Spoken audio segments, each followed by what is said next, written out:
All right, hello. Let's continue. As you can see here, I'm currently working on like an autocomplete in the debugger, so that you can kind of autocomplete commands. I'm trying to figure it out here. So I have this autocomplete function that I want to call to get an autocomplete event, and that event could be, you know, it's kind of like the autocomplete. Like we could make it so it's kind of like the LSP autocomplete event, because the LSP does have some nice implementation there. So we could look at types and then completion stuff, and there should be like a completion result, like completion. I think it's like a list of completion items or something. Yeah.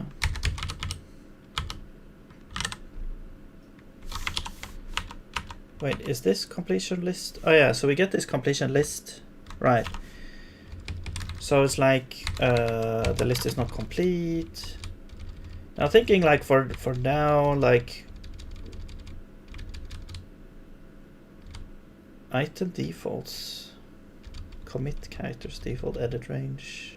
I'm not sure if we're using any of this. I think we just send this list, and this just has the string and then maybe some details, the kind of thing, tags. I'm not sure if we're even using that in LSP, at least. Documentation, pre-select,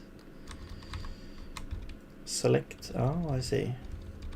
So one item can have like a pre-selected if it's like prioritized. Sort, filter, insert. Oh, okay. Insert text mode. Yeah. So I'm thinking like maybe I could get some inspiration here, but it's pretty involved. So basically, what we want to do is either we want to show maybe a list, or just cycle through. Maybe, but then if we cycle through, it kind of changes the context a little bit.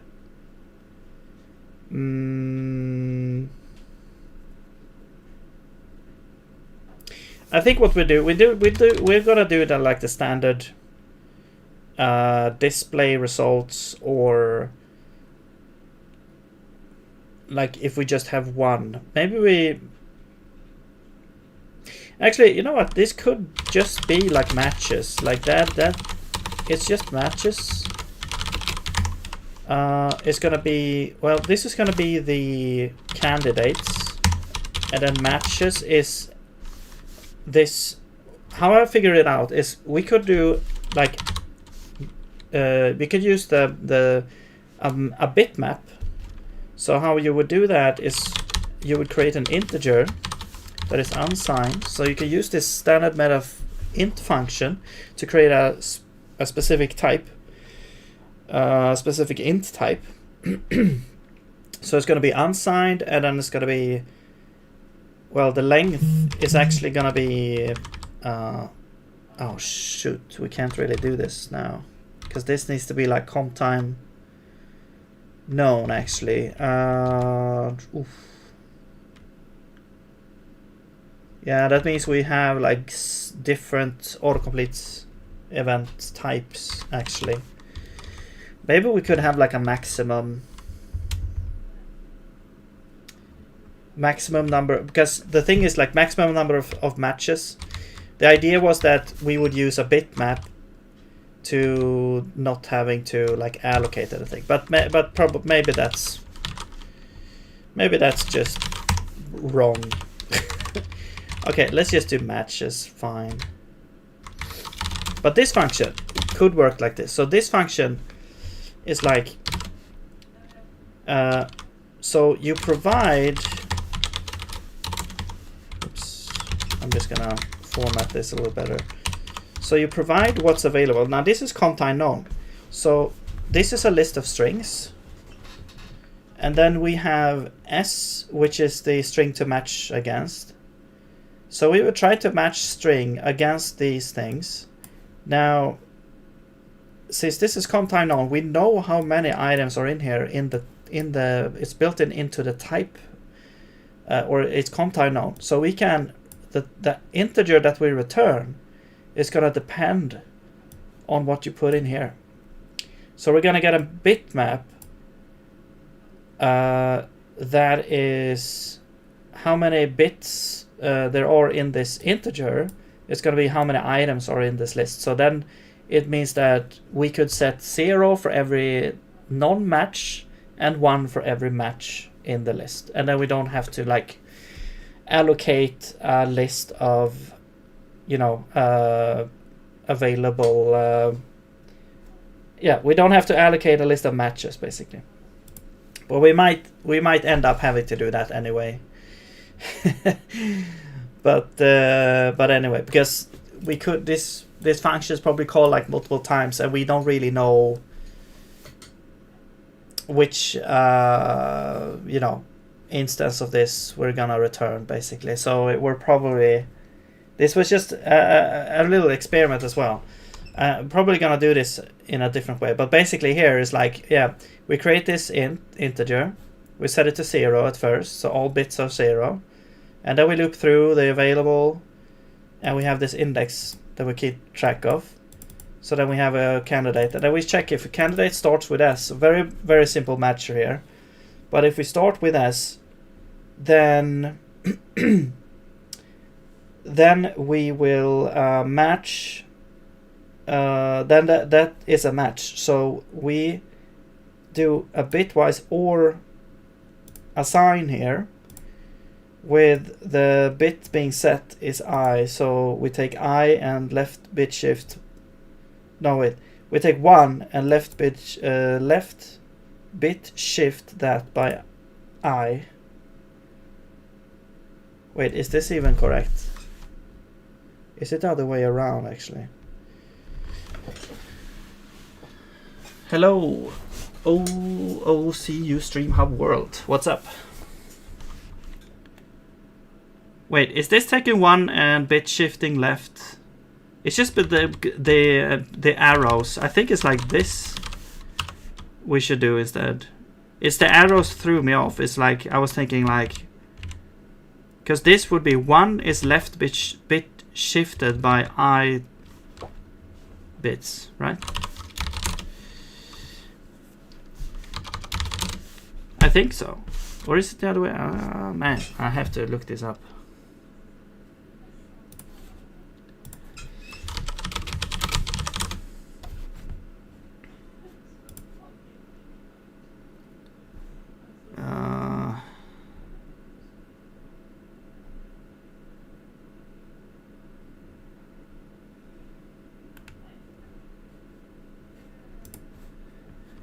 Hang on. Bit shift left. A bit shift B moves all bits to the left, inserting new. There's a B must be comp time known or have a type with log 2 number of bits.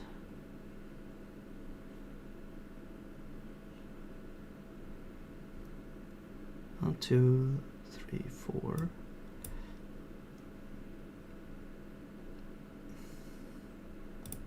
Yeah.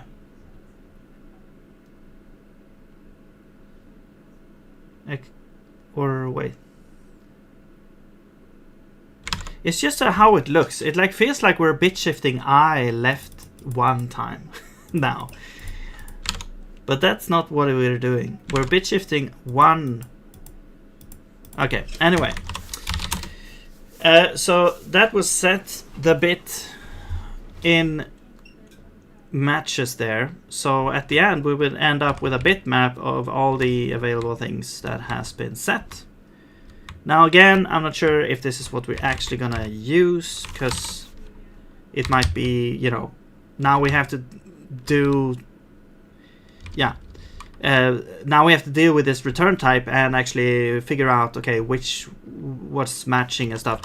And in the end, we're just gonna have to end up with, you know, an allocated list of matches anyway. So I think what we'll do is we'll actually change this, maybe, yeah, because it's like an autocomplete map. It doesn't have to be super quick anyway. So let's actually just make this into an array list. Like a little bit of over engineering there, or premature optimization. So this is a list of strings. Hello Polar7, thank you, have a nice day. And let's return the list of matches, which is much easier to work with. But it was kind of a cool thing to test. Okay, and then here we just simply append.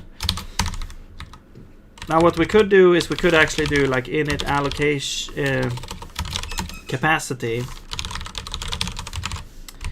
and do like available length. And now that you don't even need to be comp time, so let's also add self here. And of course you need to retry now. Wait, do we not have an allocator? Huh?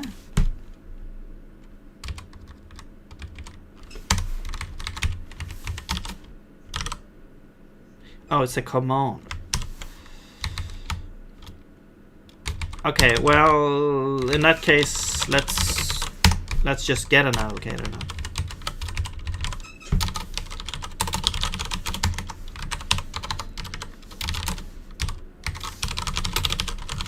And usually when you, even if you're gonna do, we do deinitialize here because even if you're gonna do like a 2-ohm slice at the end, it's nice to have a deinit after the array list, because if something goes wrong, you would automatically deinitialize the array list. So that is actually kind of nice. And we'll do like 2-ohm list. Cool. And now we can say assume capacity here instead. So this would be the candidate. And now we don't need the index. Okay.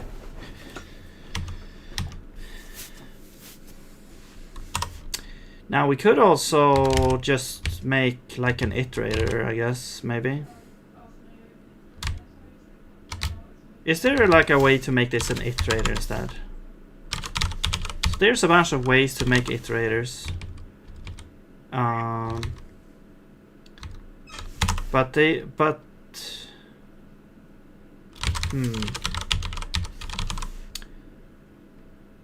the thing here is like this is not real. There's no way. There's nothing like a filtering iterator. Well, I kind of made a filtering iterator in the game, the other project. So we could like take those iterators because that's quite nice. Where you can map iterators, you can filter iterators.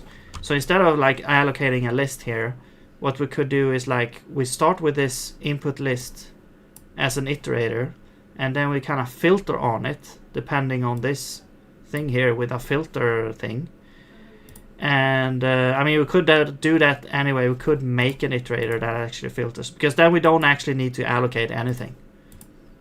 We just need to make sure that the lifetime of this list here lives through the whole thing, because I think all of these are gonna be like comp time anyway. So what you could do is like do it like a match iterator, and let's do available,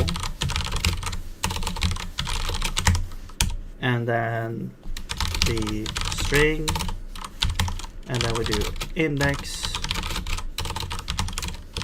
and then we have a next function, and then we have nullable. So we get like a string back, and it's like if index is null, or usually do like this. It's like one of those things like it's nice to have, like the iterators are kind of quick to write. So it's not like it's a huge deal. But so yeah, so writing an iterator, I mean, it's almost like we want to make, is there like a No, there's no. It would be cool to make like a iterator, custom iterator. What's it called? Snippet. Hello, Tommy Sinid. Welcome. I made really love your stream. Enjoy being part of the fan community. Okay, welcome. Thank you. Glad to have you. Would you mind adding me up on Discord? You can join the Discord. I have a link. I can share it. You can join my server.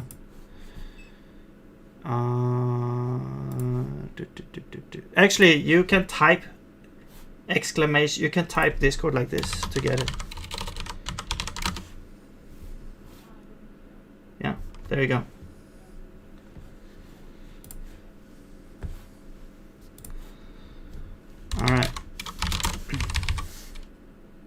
All right, so here's that.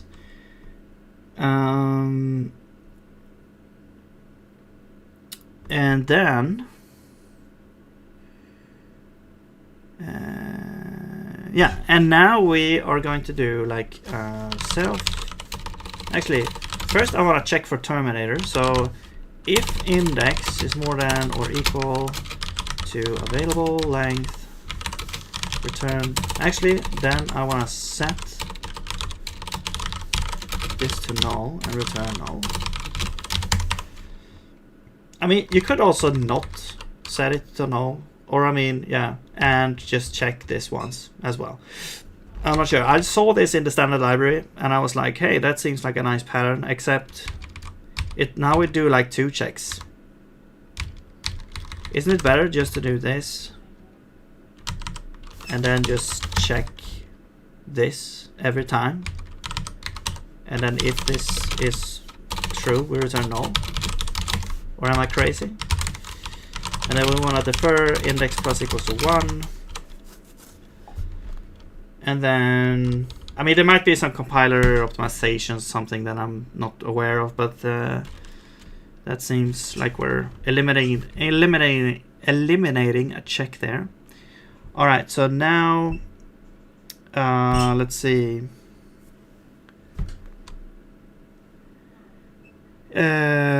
Yeah, so now we do the thing here. Oops. Where did I go? Up here. So we'll do self-available. No. No. Yeah. If. Yeah. So here we do like while this is not true, we will loop because we're trying to find a match, and while we're not finding a match,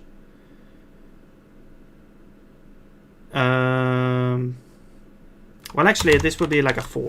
Actually, so 4. No. We'll do while, and the candidate is available self-index. There we go. And also, this is wrong now because we're looping. So this should be like in the continuation expression there. So basically, we're looping. Yeah, until we find a candidate, or we're actually, or if this is true. But there starts to be a bunch of stuff in this thing. So maybe we should have a function for this, which would be is match or is current match, current index match. And this would return a boolean.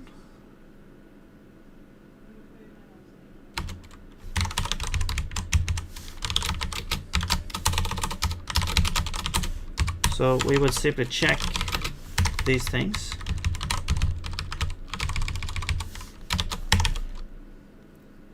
Although if this were true, we would actually want to return null. You know what? Let's instead of doing this, let's just do true here. Okay. Because there is, yeah, there's too many things going on in here. So actually, we wanna put this in the loop. We wanna check. Okay, are we done? Then we return no. If we're not done, we wanna check. Okay, is this a match? Okay, then we wanna return this match here. Okay. However, when we return, the index is not actually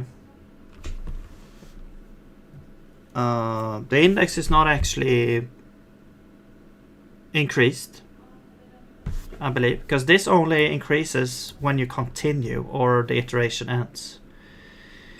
So what would happen here is like we go in here, self index is 0, so we're checking the first, so that makes sense. But then when we're done, we should also increase index. So here we should increase index by 1 as well.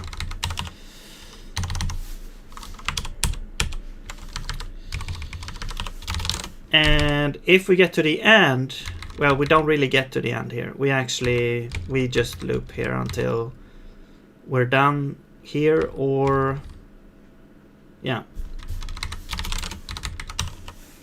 I mean, we could also do a recursive call, but I think a loop makes sense here. And this would be self s instead. Okay, so now we have a match iterator. Now we can return the match iterator instead. And we don't do any of this. We don't need an allocator. We just return available is available, s is s, and that's it. Now we have this iterator here. So now you can be that. And let's see. I want to say what we would like to know is if we have more than one thing. So and that's where iterators are not great, unless you can like reset it. Yeah. But this is actually this is easily resetted. So we could just add a reset function, and this would simply, it would simply do like self index is 0, and then we can do a count.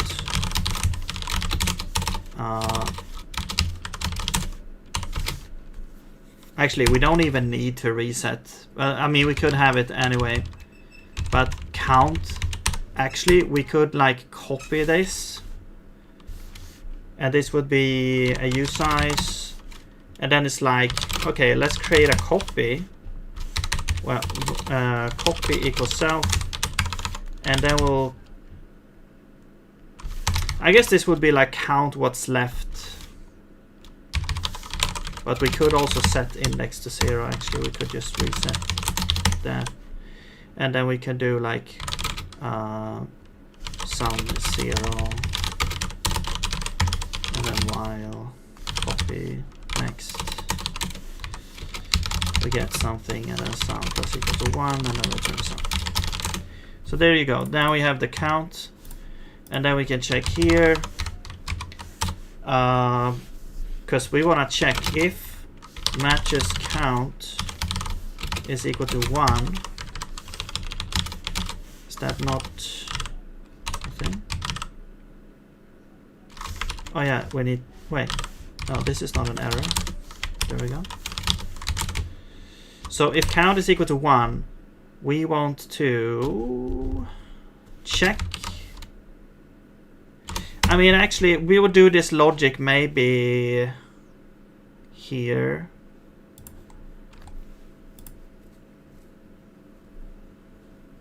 Also, this is just for the first word of the whole command. So you might have written something and then something else.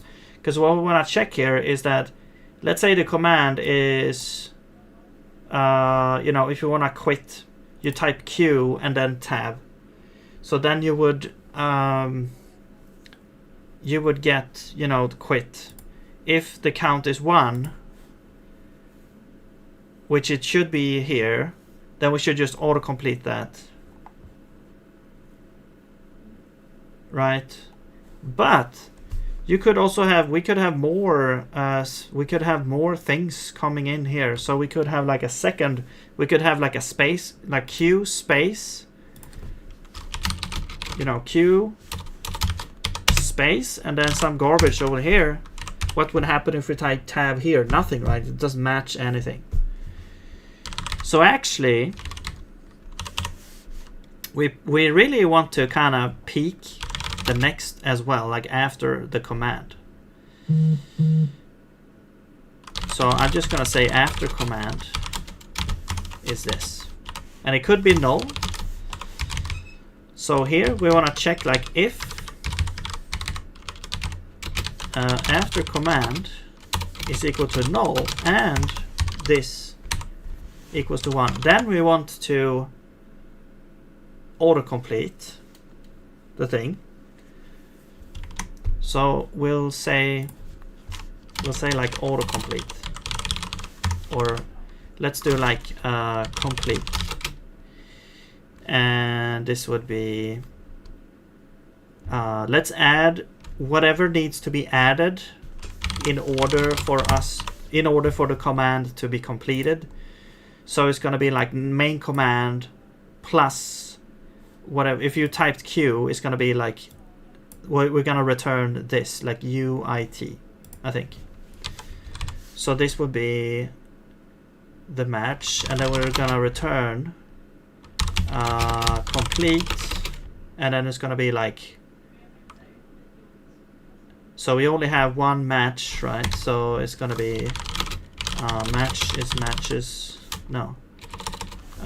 Actually, let's call this function something else, because let's call this like get. Let's call this like match iterator. Yeah. So that we don't, so that we can use the word match here. Match is gonna be next here. And we can unwrap it since we know we should have one. So now we have a match.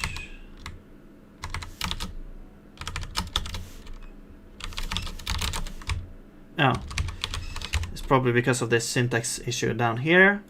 So we have the match. So let's do match. However, we want to chop off the length of main command because of the thing. Like if you typed Q, we want to return UIT, right? And the length of this is 1. So we would chop off the first, you know, what you already written. Okay. So that's what happens. Like if this is the only word that you have, and if you only have one match, then we just complete it. So let's see if that works. I'm gonna say here also, like I'm gonna add this none here, just so that we can have like a case where nothing happens, so we can test this here. Okay, now we need a place for this to be called. So this is gonna be when you type tab. So I'm gonna look for standard in, because we have a place where, actually let's look for tab, because I think I actually wrote this down. So this is the byte sequence of a tab character when we get this from standard in. So what we do is we just copy one of these match handlers, and we have a match that's going to be exact 9, and then we have a handler which is going to be the tab handler. So let's go and add this tab handler. Now we can also remove that documentation. There we go. And tab will do like an autocomplete. So I will just add this as a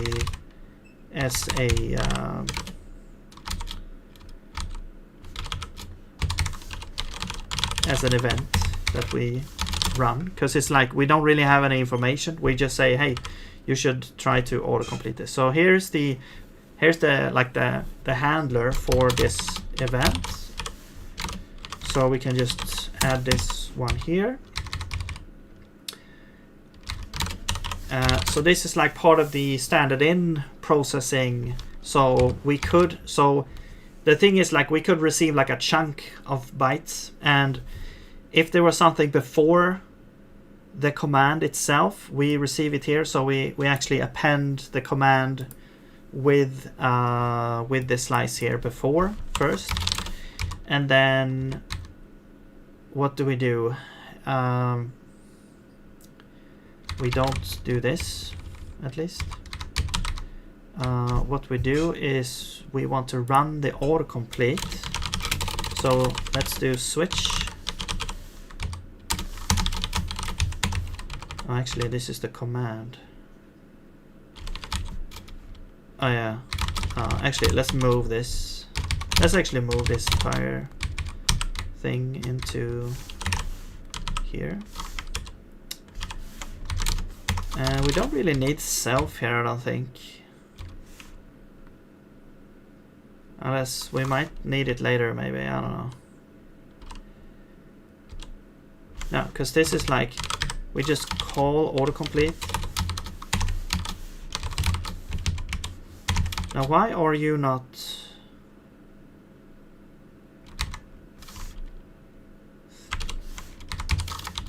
functioning here?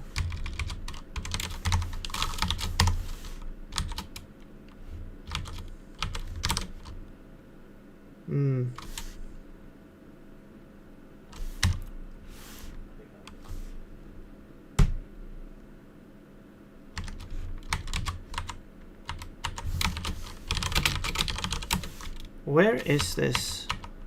Maybe it's in, oh, it's in the command. Okay, that's weird. You know what? I'll just move this out into the most outer thing. So there we go. Okay, there we go. Now we get it. All right. So the command is self command writer buffered. That's the command that we currently have. And then we're switching, so we're calling autocomplete on that, and we're switching on the result. And we should get either none, then we don't really do anything. Yeah. Or we could get complete, which we then get some string that we want to actually call update command with. So that will append, that will basically append s to the current command. Also, we could probably like auto append maybe a space as well, although that could be part of the autocomplete. Maybe we don't actually, I don't know. Are you an error?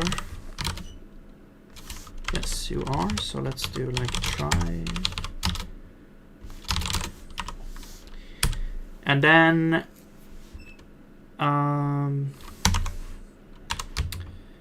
what did we have more? We had matches, right? So I think we're not really getting this.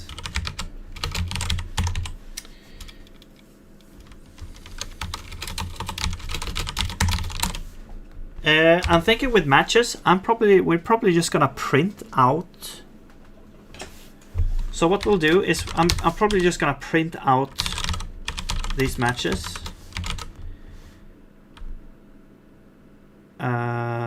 So let's do like write all. Let's do like this, and then we'll loop through.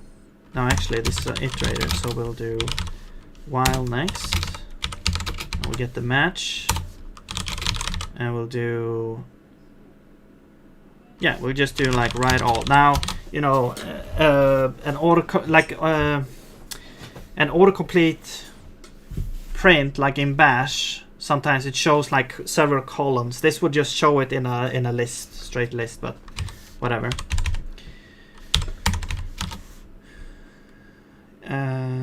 Right, so we're doing that, and then in the end we'll write, actually, you know what, let's do print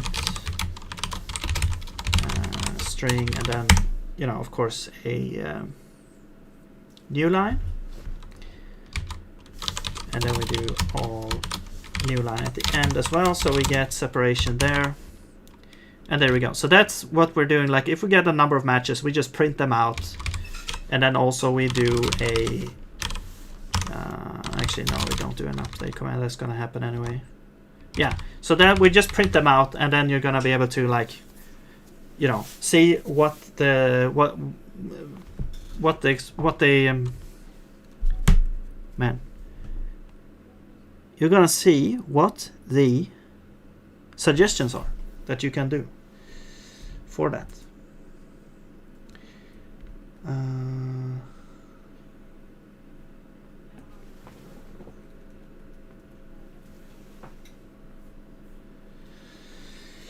Okay.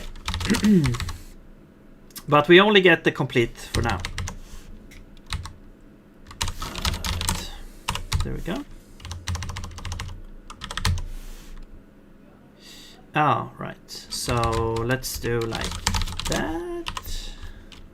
But that shouldn't work either, because yeah, let's just do like let's just make a copy here.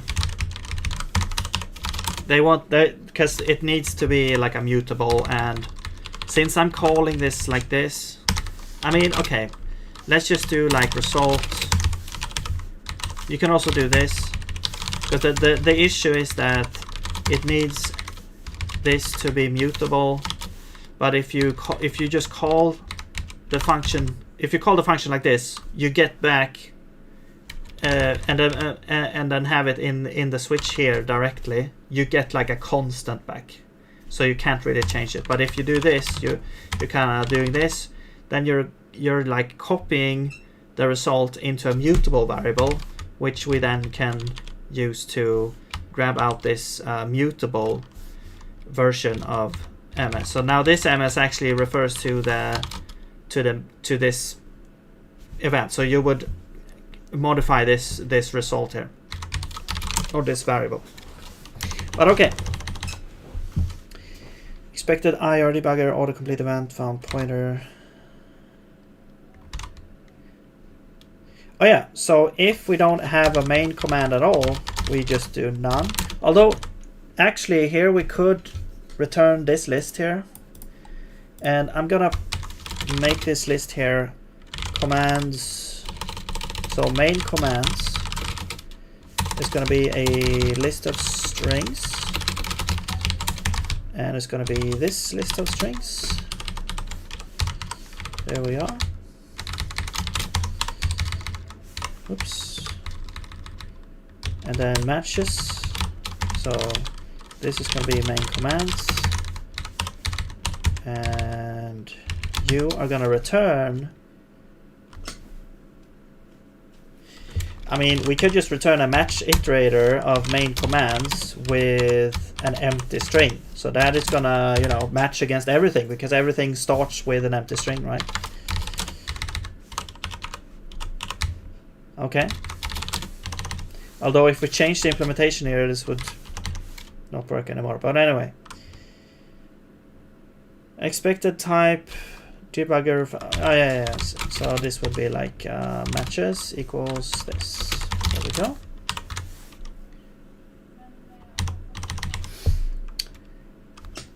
You could also have like multiple types of autocomplete events. So you could have, like, we could have matches, which is an iterator. We could also call it like matches it for iterator. Whoops.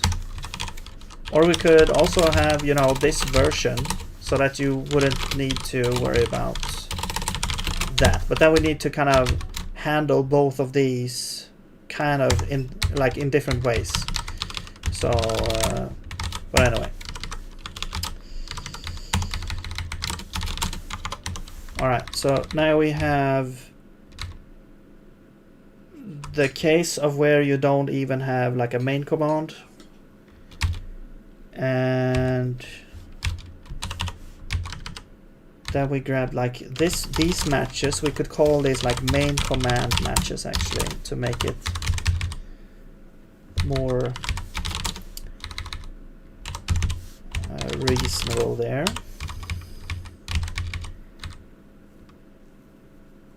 Okay. Okay, so now okay, let's fix this one first. Oh,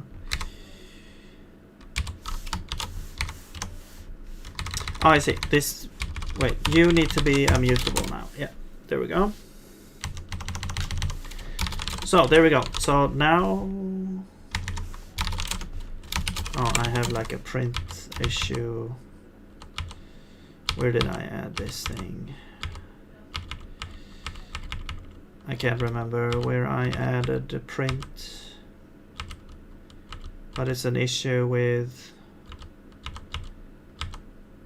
the second parameter has to be a tuple, and I probably just added, where is it? So it's gonna be like autocomplete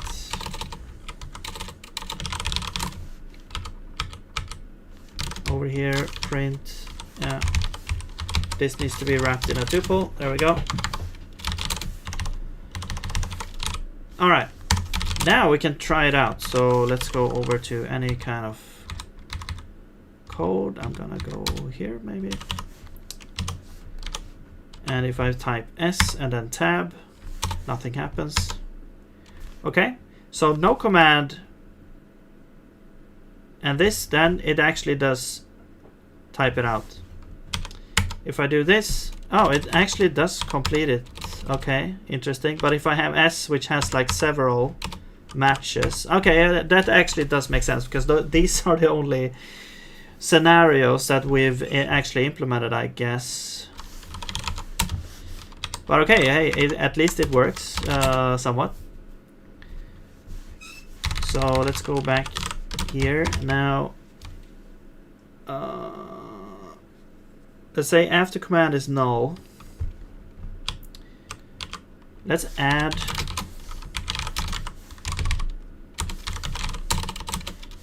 whoops, main command matches count is 1. Then we do that.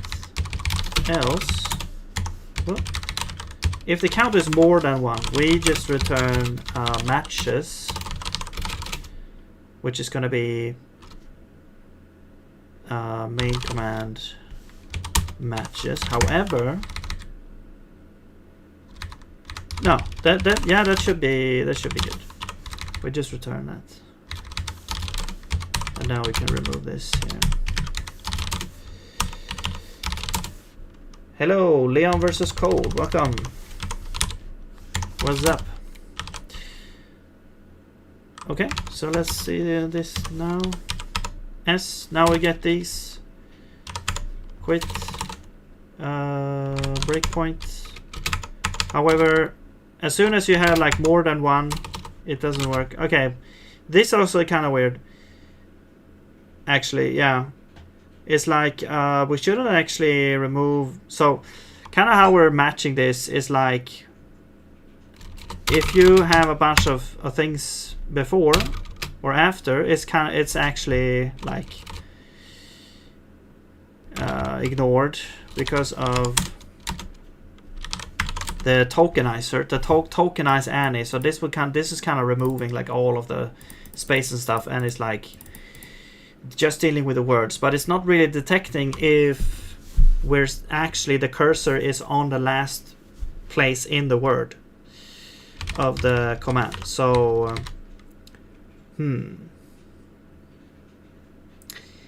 yeah, that is actually quite important, like where is the cursor, because you might actually want to also autocomplete something that is not the command itself. We also kind of need the cursor, but what you could do then is actually you could actually do let's see, instead of doing like buffered, actually what we'll do here is like 0, 2, command cursor, which is on the end of the, like that, yeah, that's where the cursor is. So we take that buffer there. So let's do a command before cursor. It's gonna be, whoops, this part, which of course is still too long for a line, but yeah. So that would fix that, because that would fix issues like, let's say you say breakpoint add, but then you do like this, and now we still get this thing here. Now that only works because of the rest of the functionality that I have for things. It would be nice to have like Control W and U work as well. That could be something to add actually. But yeah, now it's like, yeah, now it's like it kind of works now, except the main function or I mean the main commands are the only things we're matching against right now. So we're not matching against like sub commands or sub things. We're only matching against these, and everything is very like hard coded everywhere. We have like 3 places right now where we're kind of like hard coding in these strings. So I might have to think about maybe a more scalable way of defining these commands and defining like different ways of getting information so that we could generalize this a little bit more. But yeah, it's a start anyway. So that's nice anyway. All right, let's start there, and that's gonna be good. So what else do we want to do? Hello, Poki Mirska, what's up? Welcome. How you guys doing? What do we want to do now? What did I think? Oh yeah, Control U, Control W. Yeah, those would be really cool to have actually. Those are so, it's so like there might be others that are super common, but those are what I use usually when I do like terminal stuff. I'm just gonna see if I have, yeah, this thing is printing out command buffer clear. No. I wanna do like process standard in. Where is that? Here. Here we go. So this is like logging out whatever byte sequence we actually get in. So if we go here now and I press Control W, you can see that we get 23 here. Control U, we get 21. So now we know that those are the things that we wanna do. So let's undo here and we'll go back to our, so we can add these here. So this would be I forgot which one I did first. But this is either Control W or Control U. I guess we'll find out. Okay, so let's add handlers for those. So this would be like Control, I'll call it C, CW, and CU. Hello, Pacifio, what's up? Welcome. So Control W. So yeah, this would be like, what is this called actually? But this is like clearing a word, or yeah, removing a word.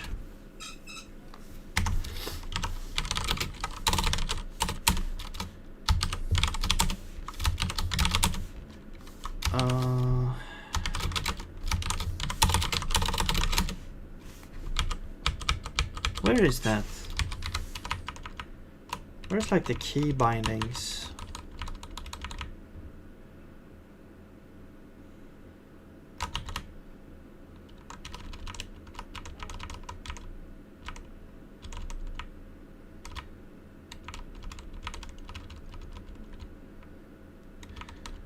Just look it up, man.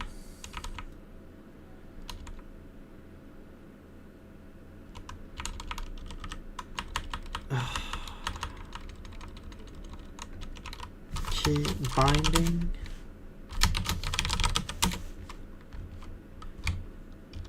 Control C dash. Okay, here we go. Okay.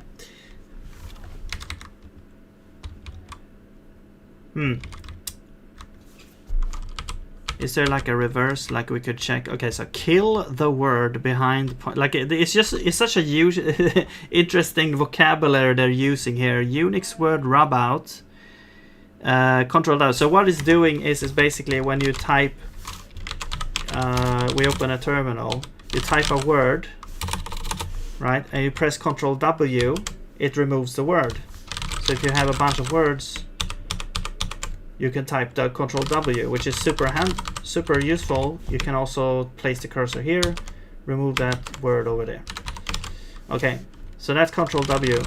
Another good thing is like if you do Control U, it like removes everything that is to the left of the cursor. So if you're here, Control U would clear like the entire line, you know, backwards from the cursor. Here they're calling it Unix word rub out or kill the word behind point using whitespace as a word boundary.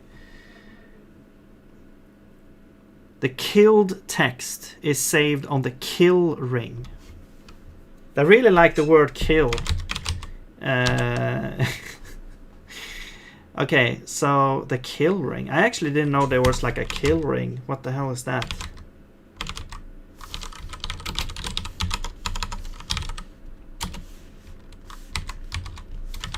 I guess it's a thing.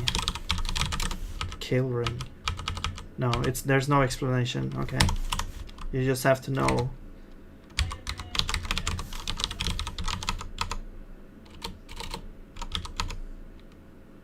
Kill all. Okay. Yeah, and then so I'm not sure what to call this, but yeah. And then there's U as well, although, or maybe not. No, I'm pretty sure. Oh, sorry. There we go. Undo. Oh. Incremental undo. Wait. Separately remembered for each line. Okay, that's a weird. No, wait, that's Control X, Control U. Okay. Where's the other one though? Or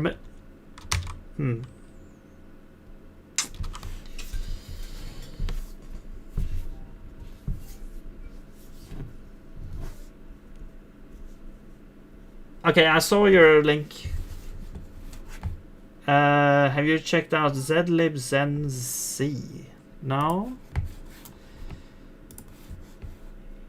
What is it?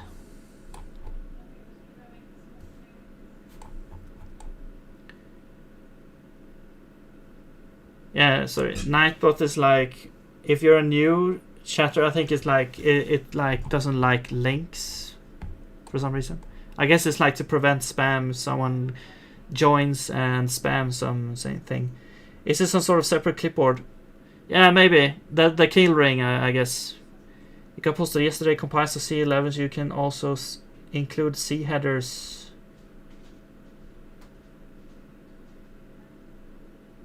Huh. Modern ergonomics 0 or have pure C. Write like a high-level language, run like C. What? What if you want to run like Zig? Zen-C is a modern systems programming language that compiles to human readable. Wait, oh, so this is not Zig? Or what?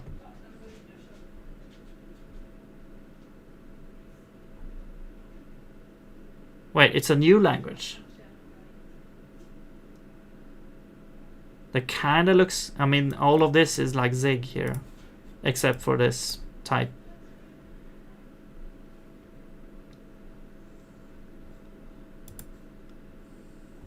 Wait, so... Monosystems programming language compiles human readable... Oh, so it's a transpiler. It's a transpiler. I mean, I don't know. Maybe it's two different worlds colliding here, but when you have like TypeScript is transpiled to JavaScript. Well, here it's like we're saying compile, except we're not compiling to bytecode or machine code. We're transpiling to another language. But I mean, you can. I mean, I think you can call it compile. I don't know. What version of Zig are you using? I'm using 0.15.1.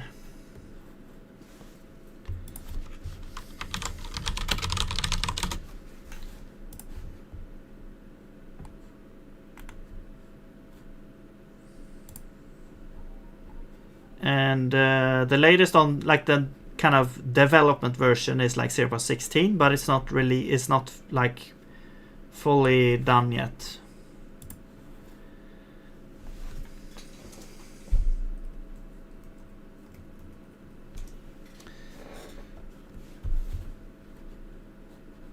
Provides a rich rich feature set, including type inference, nice, pattern matching, cool, generics, awesome, traits, really cool, async await, okay, and manual memory managed with I forgot what this stands for and what it means, capabilities, all while maintaining 100% C API compatibility.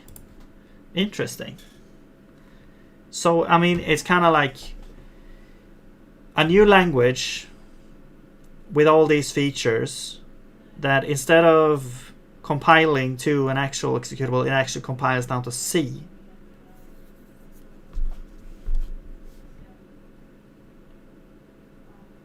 Aren't you worried that migrating to a new version, if in the future, might break most of your code? No, I'm not worried. I anticipate that it will happen. Well, most of the code is a bit dramatic. The most that I had to fix, like I started in version 0.13 and I had to upgrade. I had to do two major upgrades, of course, to 0.14 and then from 0.14 to 15. But it wasn't that bad.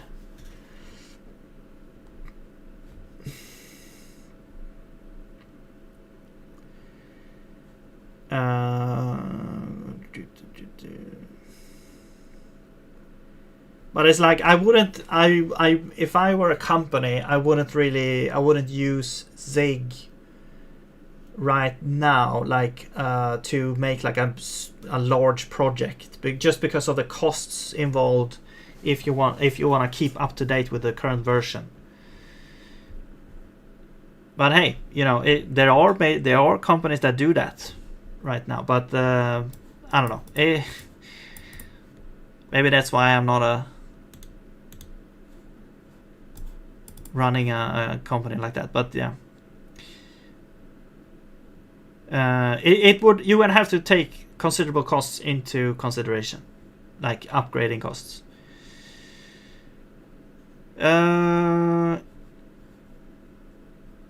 Okay, so you can actually build with this as well.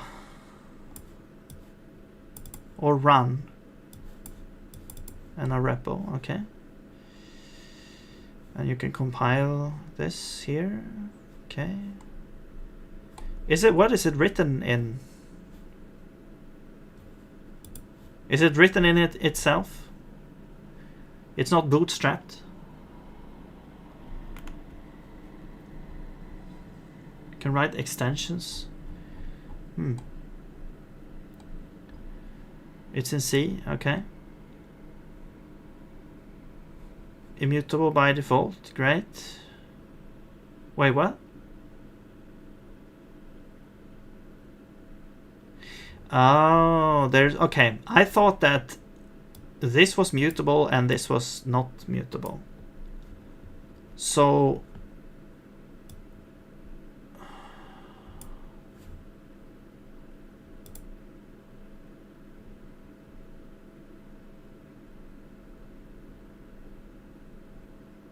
okay, so constant, I'm gonna guess it's like comp time known. Yeah, okay, it says right here, compile time known, and this is like runtime known, except it's okay.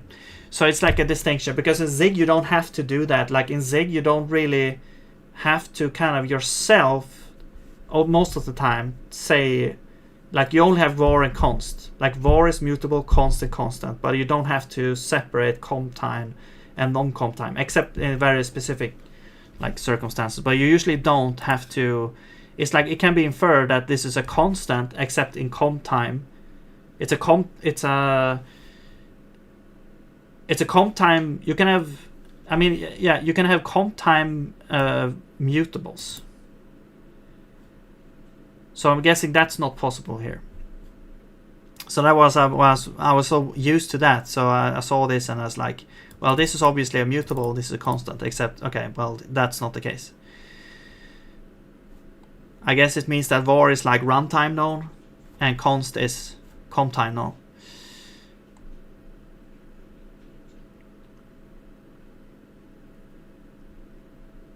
Okay, so we got some types here. C string, okay.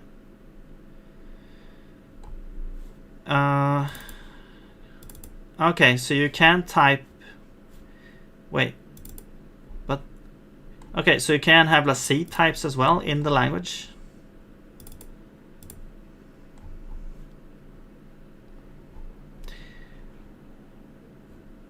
Arrays.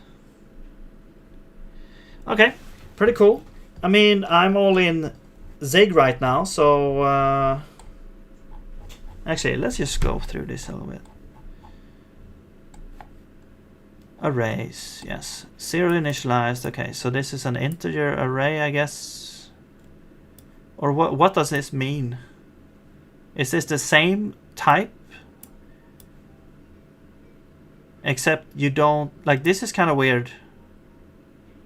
I don't really understand what's happening here. But I'm guessing it's the same type, except this is zero initialized.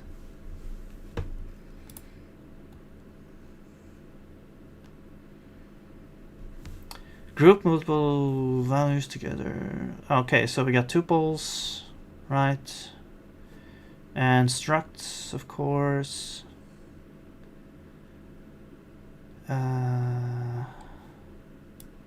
Interesting.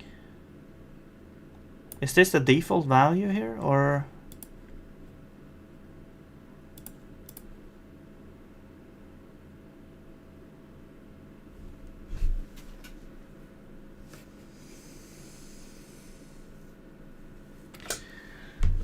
Enums. Tag unions sometimes capable of holding data. Okay, cool. Unions, functions, lambdas. Great. Named arguments.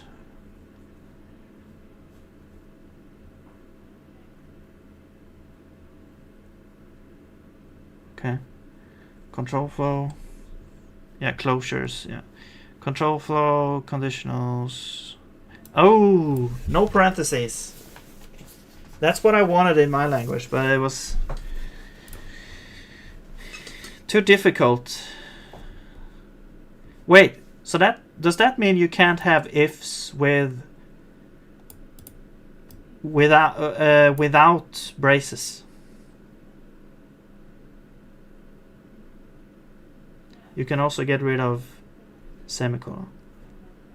Huh. It's the same time. Looks like same time, but you don't give it values.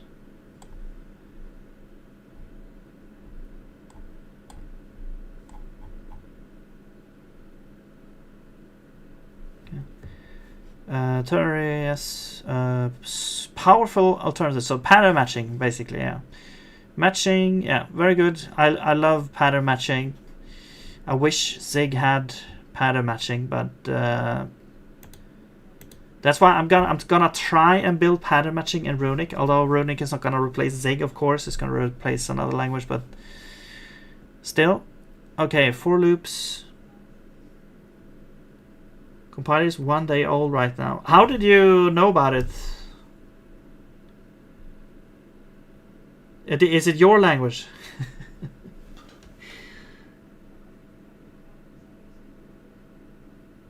Yo, Penguin, what's up?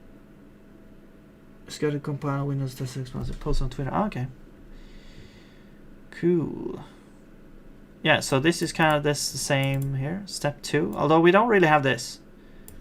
That would be cool actually to kind of do something with that, because I don't know. It's like it's so uncommon though, but it could be cool to have. Iterator collection. Well, I guess if you want to do something like this, you would use like a while loop in Zig instead. But yeah, it would be cool if ranges we could build into ranges that you could like decide what the step was. Yeah, while infinite labels. That's right, we don't really have labels.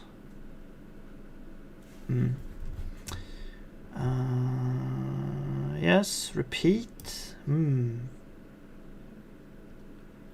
This is such an interesting thing, because it's basically just a for loop that has like 0 to 5. I would just do a for loop 0 to 5 for this. But I mean, I guess it's nice if this is the thing that you want to do. But oftentimes you want to have the iteration, like you are iterating over something. So it's like, how many times would you use this? But I guess it's nice if it's there. Advanced control, guard pointer.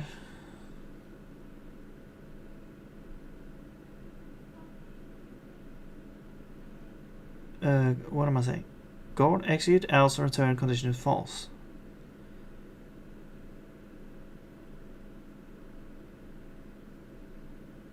Execute else and return if condition is false.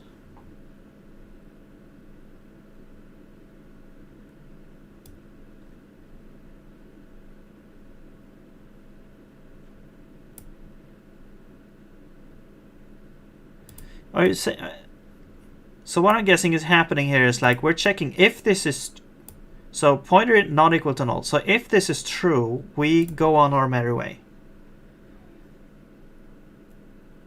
If it's false, so it's like an if, except this is like the condition, and then there's an empty body here. Okay. Well, in Zig, it's like what we're doing instead is we have an optional type. So not anything can be null.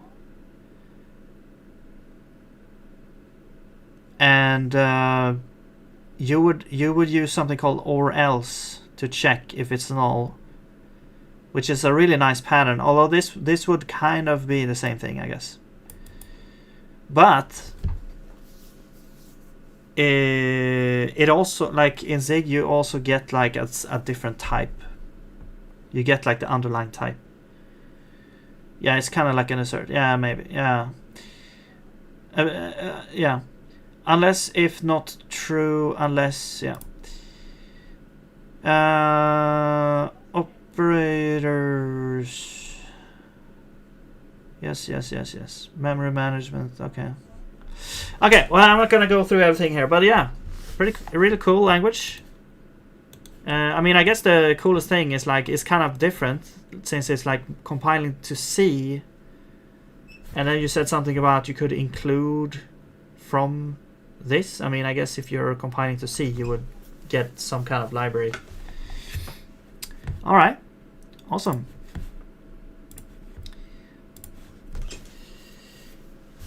Example rated. Okay, yeah. Sorry, I just closed it here. Alright, let's get back here. Examples. Raylib. Yeah. Okay, so we have like, is this like actual arguments to the thing, or is this just for documentation? Okay, cool. Import as Raylib. Nice. No more polluting the scope with a bunch of things that you don't know is coming in. So that's good. Yeah, nice. Init window. Defer. Wait, they didn't say anything about defer. Well, I didn't look at everything, but yeah, defer, cool. All right. Type inference, very nice. While should not close, okay. Yes. But these things. But wait a minute. What is this? Does this work? So you are getting polluted, or what? Or is it because these are defines?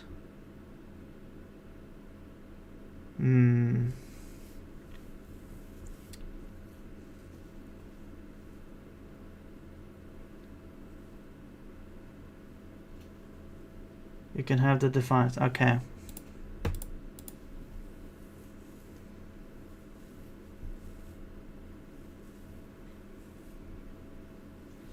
Because I would assume you would have to type raylib before, like raylib : to get this. But I guess since it's a define, it's like in some sort of global scope.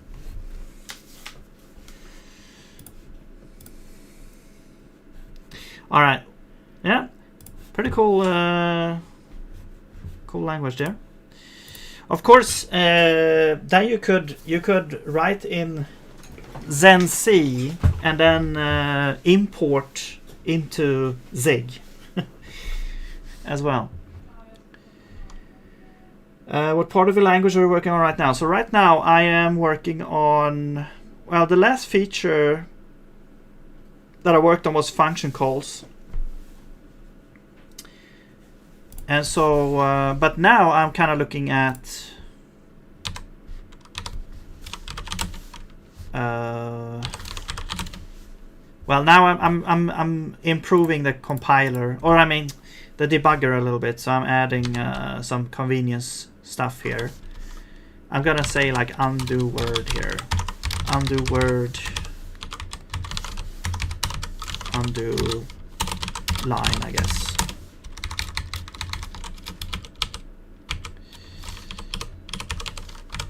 Undo word, undo line, and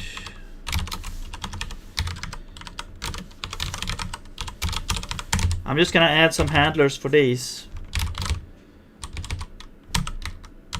Undo word, so I get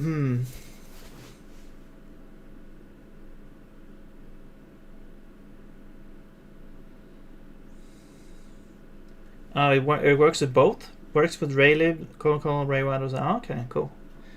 Does it compile to machine code? No, it doesn't.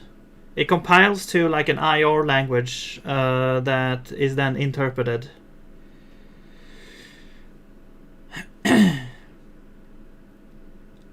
I'm not sure how Bash does it. I guess Bash just executes directly. I don't think Bash. I don't know what Bash is doing actually, but it's supposed to replace Bash, so it's like a scripting language. So it's like you want it to, I guess. I mean, it does, like, the performance is not super critical. Yeah.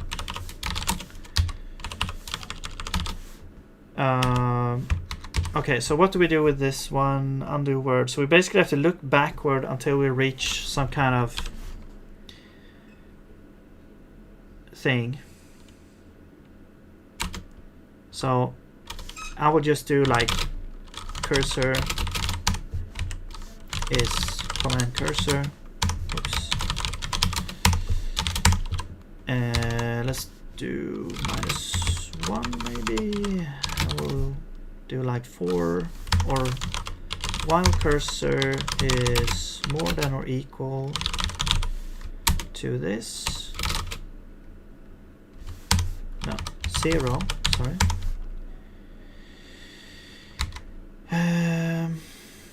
Actually, while it's more than 0, if we back to 0, where we don't have anything, that's what that means. While it's more than 0, and then we do cursor -1. Okay, so I'm gonna do like, there should be like an ASCII white space maybe. Is white space. Let's do char is command writer buffered cursor. So while this, like if this is a white space, first we want to actually reach the first mode. So let's do a mode here, which is either gonna be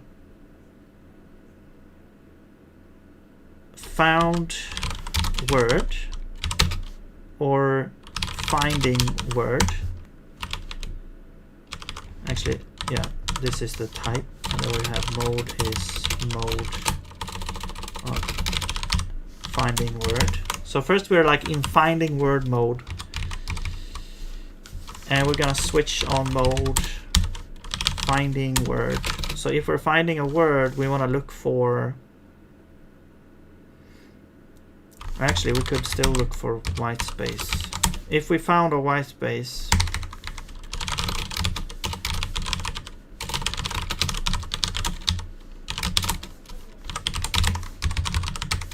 no, mode, if we're finding a word, that means that we need to find the word that we want to undo. So if we're finding a word, so if it's white space, we will continue. Otherwise, we now have found a word. So then we set mode to found word, and then we continue. If we have found a word and we're white space, actually if we're not white space, we continue. Otherwise, we have found the word that we need to return. So this would be, it could also be, I guess we could also go back to the beginning, but let's do this first. So now the cursor should be at, well, let's say that we have this command here, and we type Control W now. So that should, what does that do actually? Okay, that just deletes to there, and then if you have a space after, you also delete like the word. So it actually go, the result should be this. So this should be, the result should be with a space.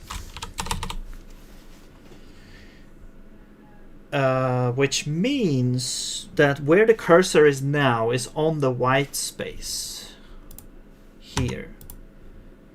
So the resulting command should delete this part.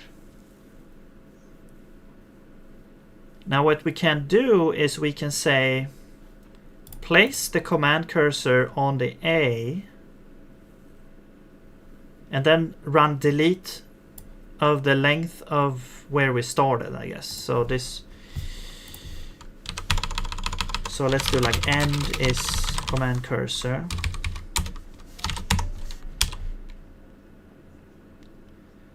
and then start is gonna be the cursor. Is it +1 then? +1, I guess. Is this cursor stuff for the debugger user interface? Yes.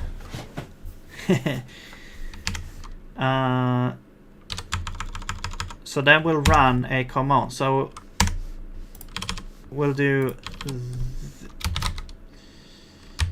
well, we don't really need to do this, the move thing. We just want to do like yeah, because the move is kind of involved.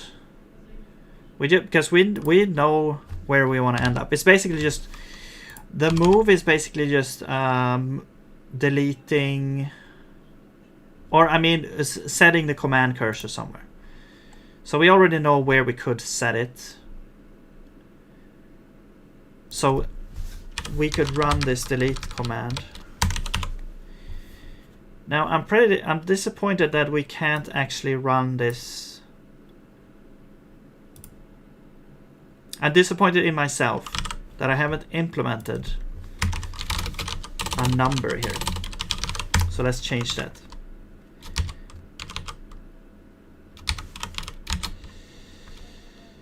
Delete.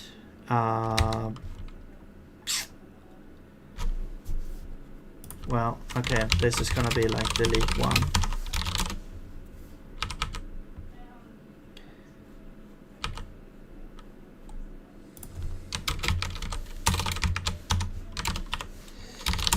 The minus pipe equal operator is, where did you see here? These operators is kind of like a modification to, well, it's not really a modification. It's kind of like giving more context of what we should do if we subtract beyond 0 in the case of a wraparound. Like in the case of like you're going below the minimum value of the thing. So let's say you have an unsigned integer and you subtract it with something that is larger, then that's an error, right? That's like a, is it called an underflow? I'm not sure, but it's like it goes beyond 0, so it's like it's wrapping around. However, normally in Zig that would be like a runtime error. Like if we just had this and it would go below 0, that's a runtime error, so then it crashes. But then you could supply this pipe here, which would tell it to say that, okay, if you were supposed to go below, or if you were going below 0, then we just stop at 0 at this point. So it stops at 0.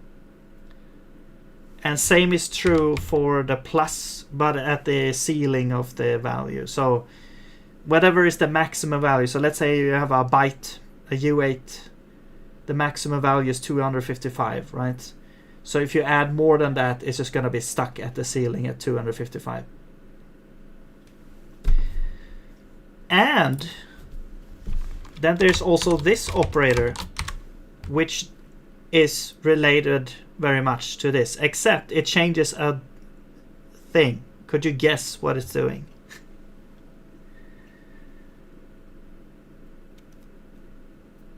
So if one of the operators stops you going beyond, what does this do?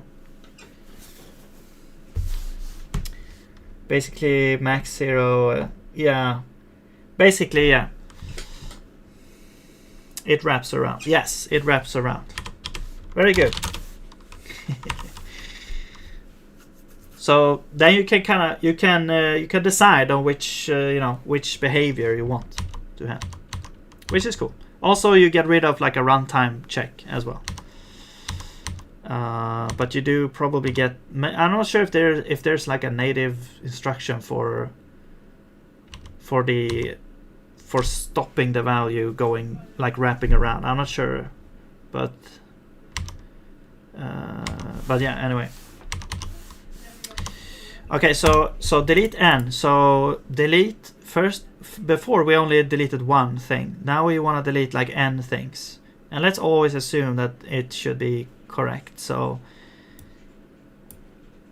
now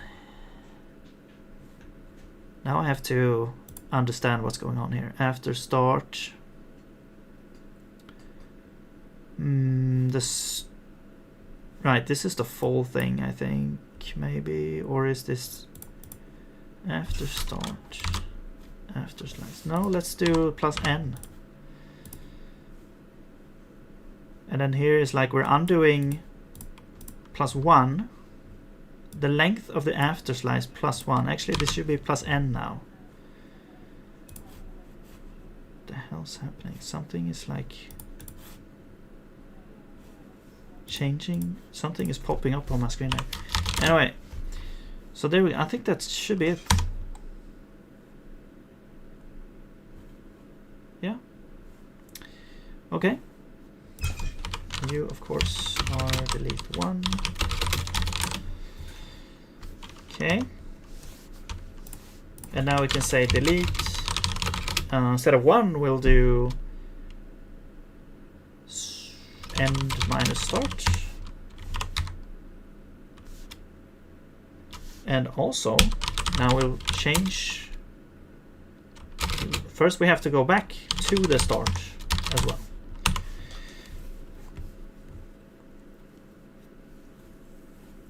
So there we go.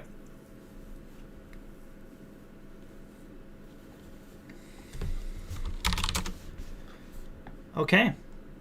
So that should be it, I think. We also have undo line. So I'm gonna copy this. That should be actually more easier, because it's simply we don't need to match anything. We simply just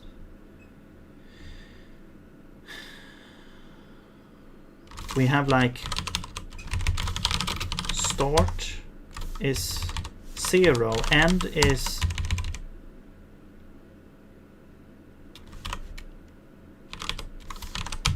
I'm gonna say n is that. We're setting this to 0. Actually, this would be no, yeah. So we're setting this to 0, and then we'll do a handle, and then you would be n.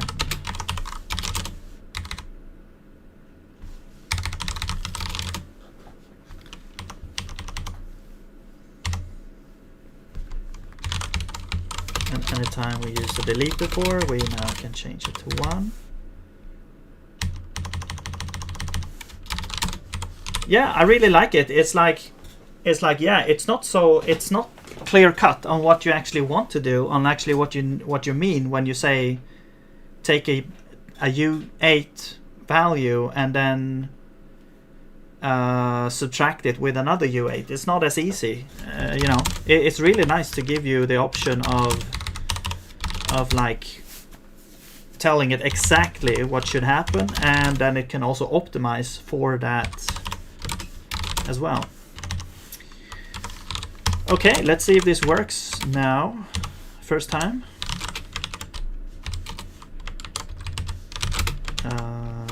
Okay, that works. So that does work. That's cool. But okay, yeah. So the case of like going back to the start does not work. But let's try Control U. There we go. That does work. Okay, awesome. Except that was, wait, was that correct or not?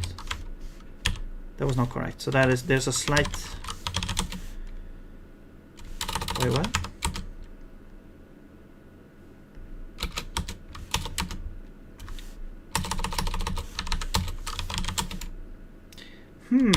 Okay, there's some weird things going on now.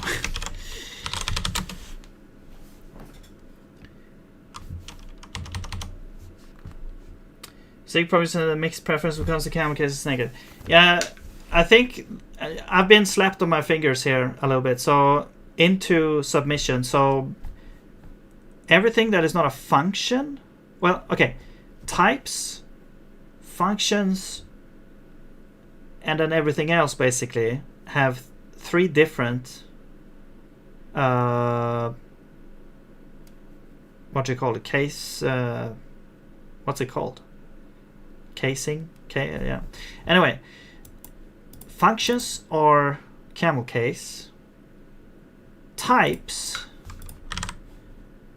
or Pascal case, I think it's called, even though it feels weird saying it.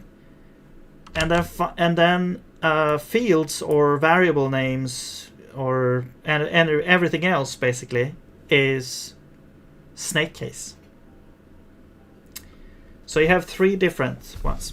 Well, what I was used to was always using camel case for things that are not types, and Pascal case for things that are types, except it's a difference between if it's like a primitive type like this. If it's a struct type, it's Pascal. If it's like one of these, it's not. So it's not exactly that, but it's like, yeah, there is a method to the madness here. And I think part of the reason why it kind of fits Zig is also the 0 tolerance for shadowing identifiers. So I can't, since we have a function called update command, I can't actually make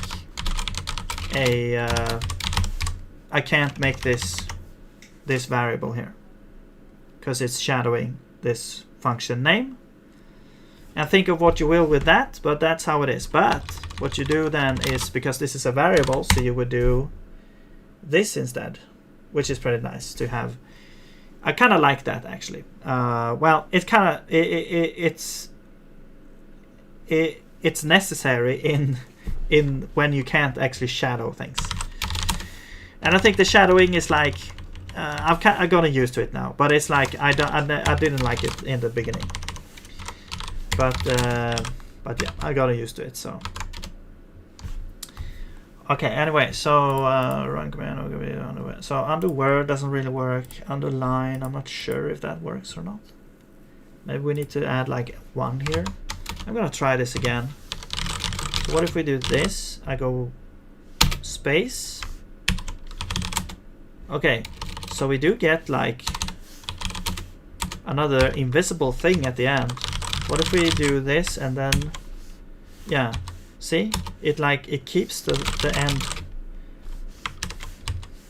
Okay, so it wasn't invisible. It's just a mismatch in the thing. So this would be like +1. Or just this.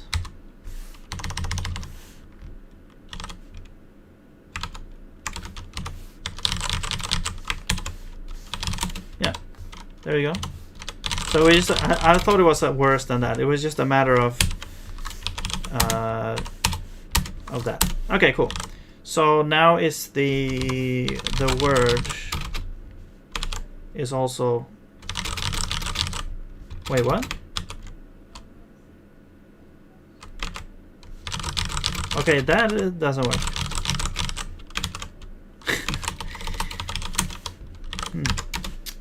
Interesting. So we're finding the word.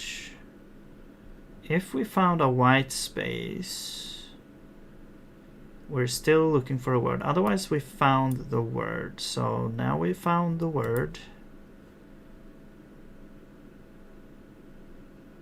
And we continue. And we found the word, and if it's not white space, we continue. If it is white space, that means we found the end of the word.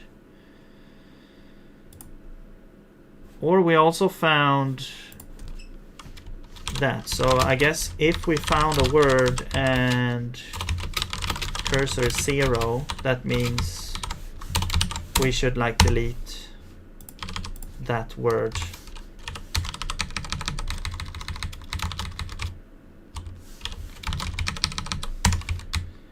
Well, actually, you know what? Then we can just break here, I think. Yeah, we'll just break.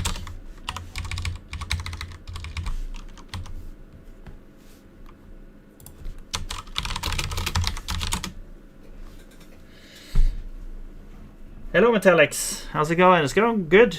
How are you doing?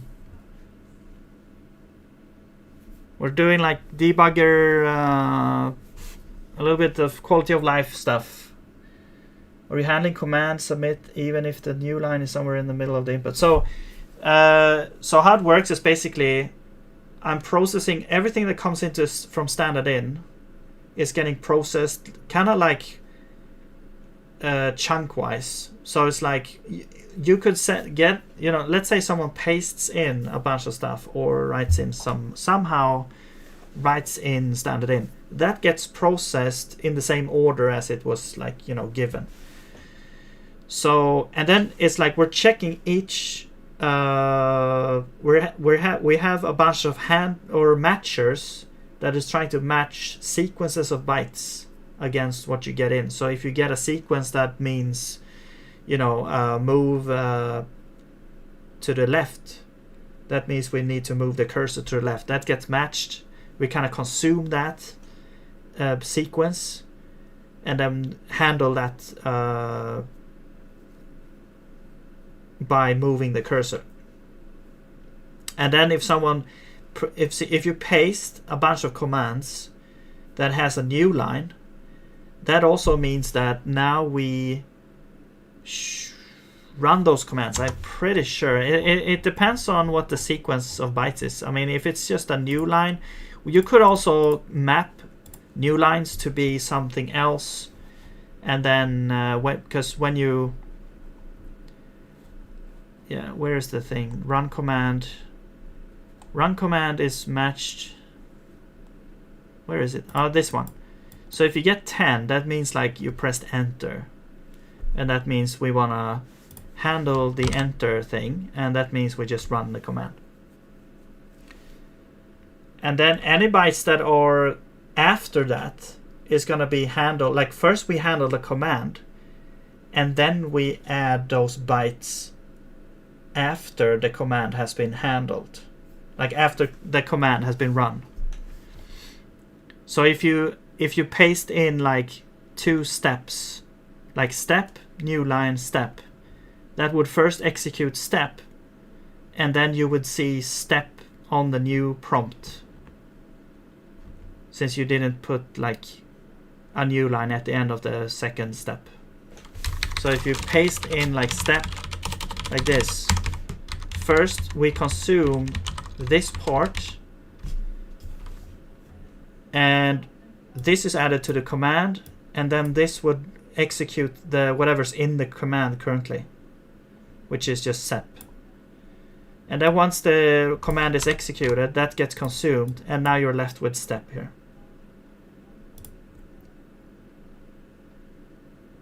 But this is just a debugger. It's not the language itself. It's just for the debugger. Let's see, if I say ls, it will run ls, and then no. This is the debugger. This has nothing to do with the language itself. This is just like the 2i handling of the standard in when you're in the debugger.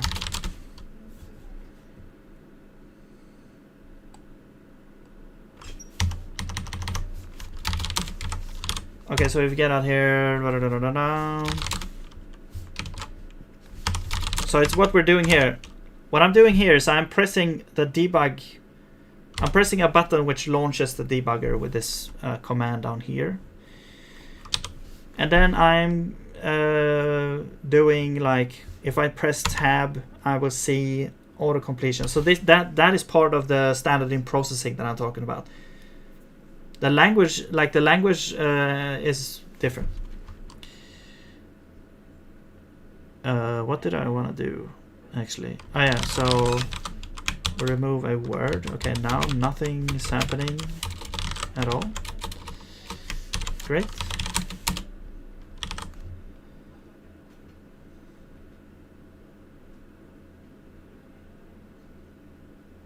I mean, we can test it. So if I say step twice, or let's say, I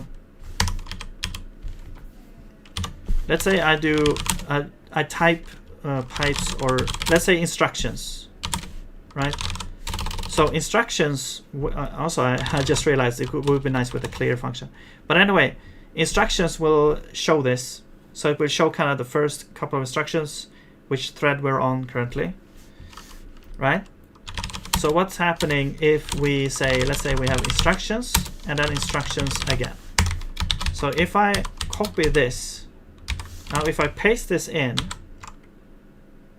it's actually gonna be that. So I will paste this. If I paste this in now, you can see it stops here. So what's in the clipboard right now is like instructions, new line, instructions. Okay. And I'll just delete this so we can run this here. So if I paste this in now, we get an error. Okay. Okay, so that didn't work.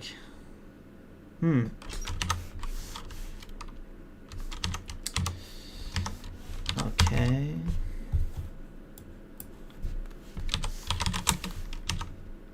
Okay, I'm gonna try it here. Maybe there's something weird going on there.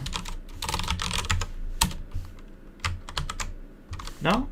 Okay. Well, it was supposed to work. I'm not sure what's happened there, but maybe there's some character we don't actually handle. Yeah, but that was the idea anyway. I'm gonna write that down as like a bug here. Debugger cannot paste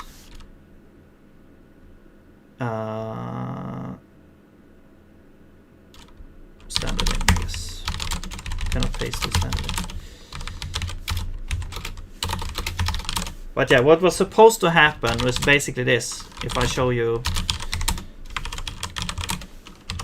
what's supposed to happen is like first instructions is gonna get. So this would be the result here, just to show what it was supposed to do if it worked. So this would be the result. First, it would get instructions, and then a new line. At the new line, it would actually just execute this. And then once we're done, it's going to continue processing standard in and just add this to the current command. So it's kind of like going through all the bytes that we're getting from standard in. It's processing as we get it. And then if somewhere there was a new line, it would execute that. And then just continue as normal. What I mean is when a command takes an argument, take the print example itself. You might have a typo in the variable. You go and fix, immediately press enter. It should handle print.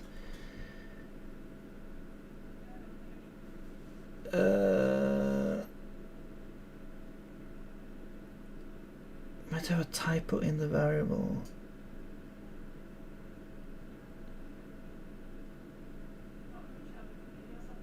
Oh, I see what you're saying. Yeah. So if you do this, when we run the command, it also sets the cursor automatically to the end. So it doesn't like well, yeah, actually that's actually a good point. But that would.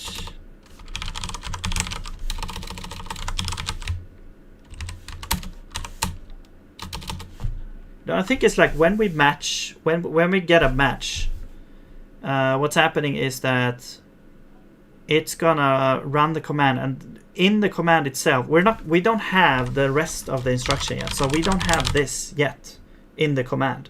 What we have in the command is this instructions, and so if you stand here and then press enter, the rest of the standard in processing happens after that, so it doesn't include those bytes. So when you press, if you get this, of course it would not work, you know, from the standard, but that's not what we kind of get. We already have this in the command, so when you press enter now, we already had instructions in the command. It's like when you paste, it's like when you're pasting, let's say you're copying a bunch of commands after each other and you paste them in, then you wouldn't get like a new line in the middle. Oh, what the hell? So Control W is really weird right now. I need to make this work.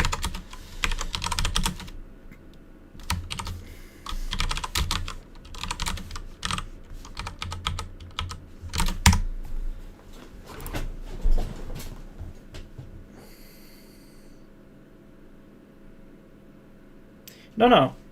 I have to process. I have to run the command first.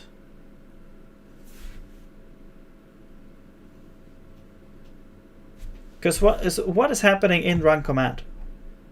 Run command, you can see here.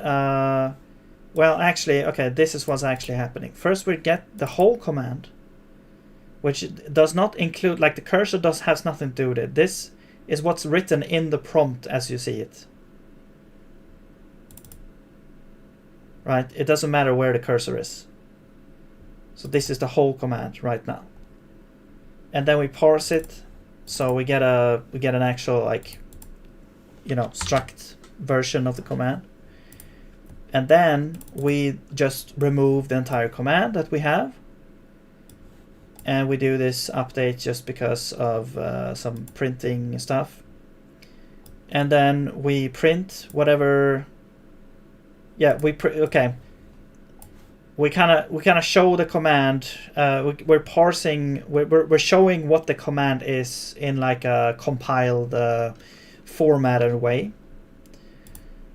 So it's like, but it's like if you type step, this is just gonna become step here. So it's no difference there.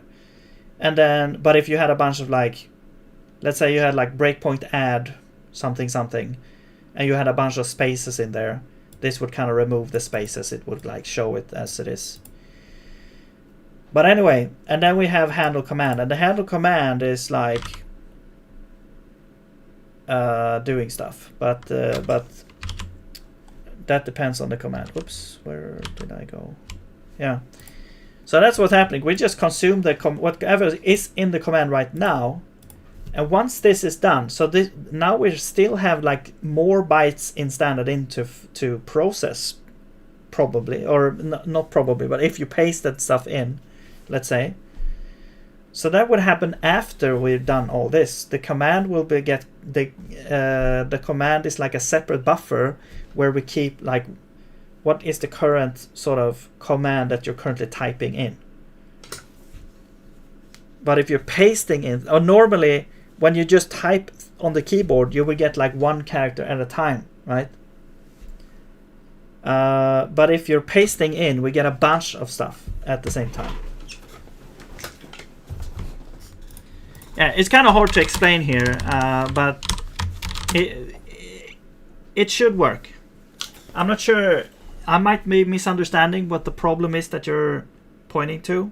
I'm just trying to explain how it works, so that maybe enlightens or yeah, maybe shed some light on how it works, and maybe, I don't know if you still think it's an issue or not, but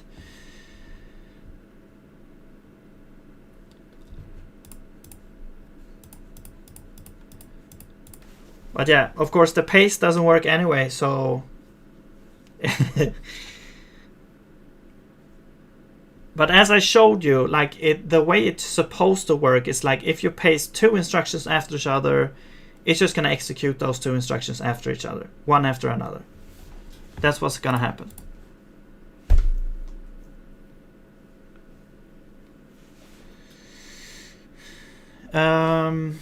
Okay. Okay, undo word. So you don't really work. Cursor is 0. That means start should actually be 0. Oh yeah, okay, now I understand why this is doing this. So actually, let's just do cursor.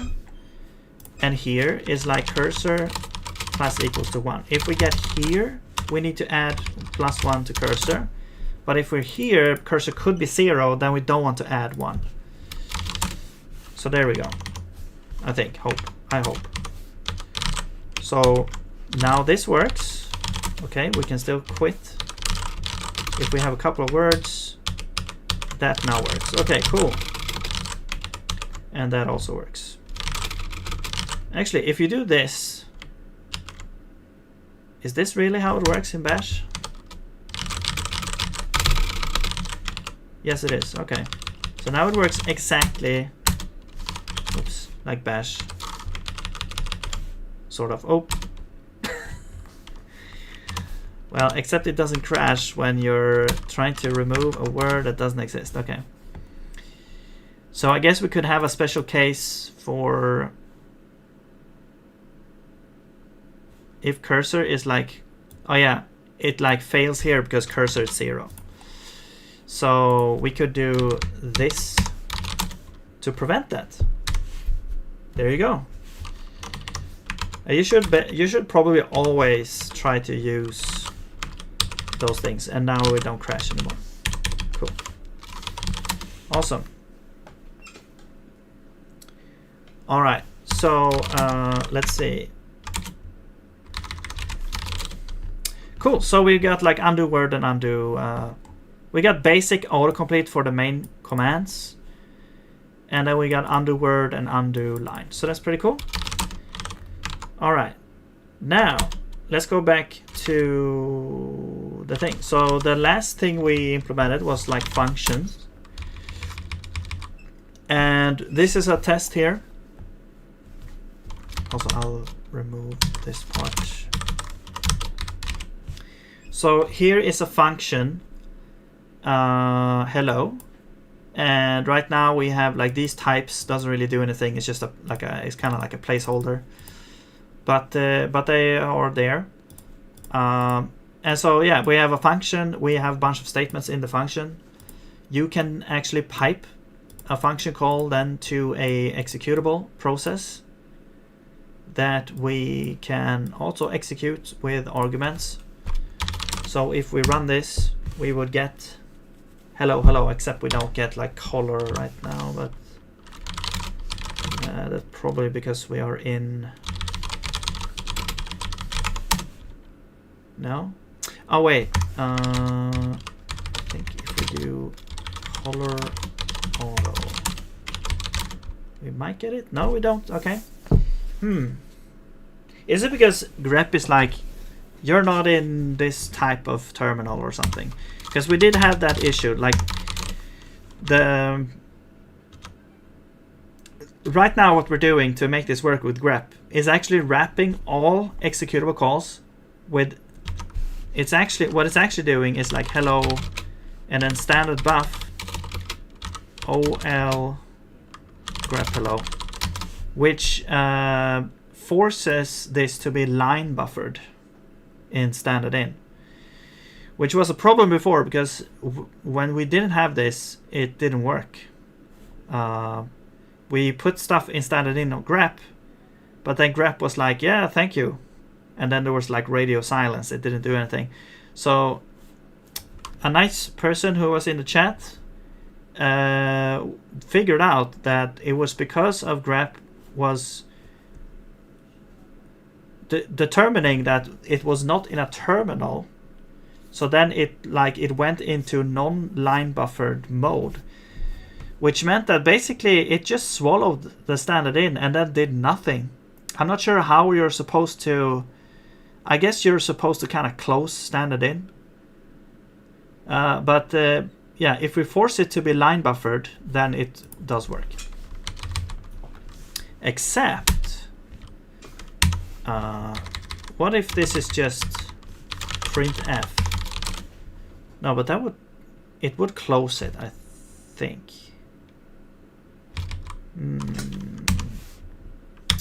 Okay, no, yeah, it does. It does. Yeah, okay. So it does work. Yeah, but if this was like if this was not line buffered, it would kind of get stuck here until. No wait, it's like if we had like tail f.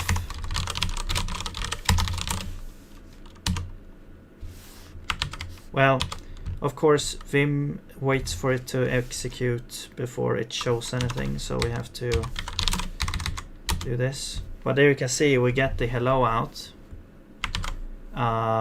because there's like one line in here that says hello. If we say like ASDF, I'm not sure if there's a line there. Yes, there is. Okay, let's do like this. We don't match it. That, then we get stuck, of course. Yeah. So Yeah, it's the same thing basically. But yeah,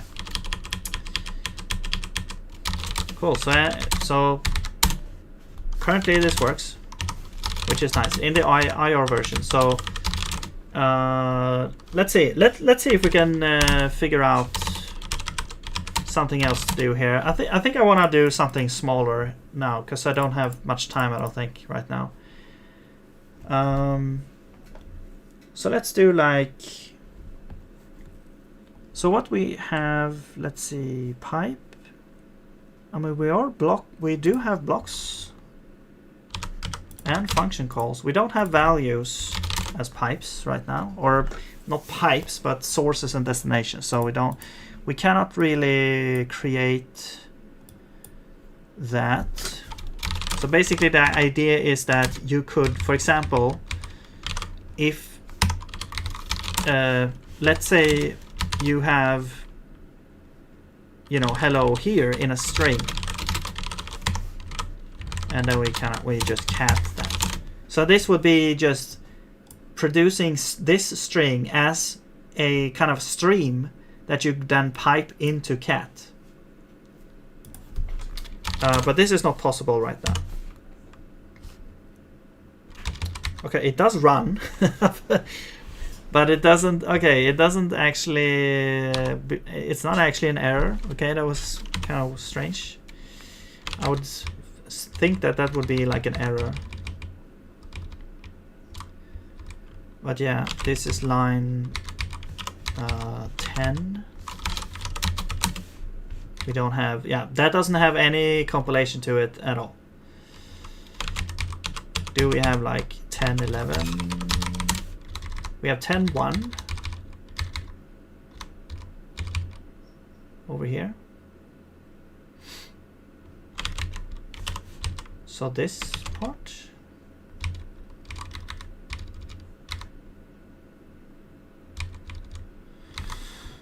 Okay, yeah, it's the pipe. We're creating a pipe.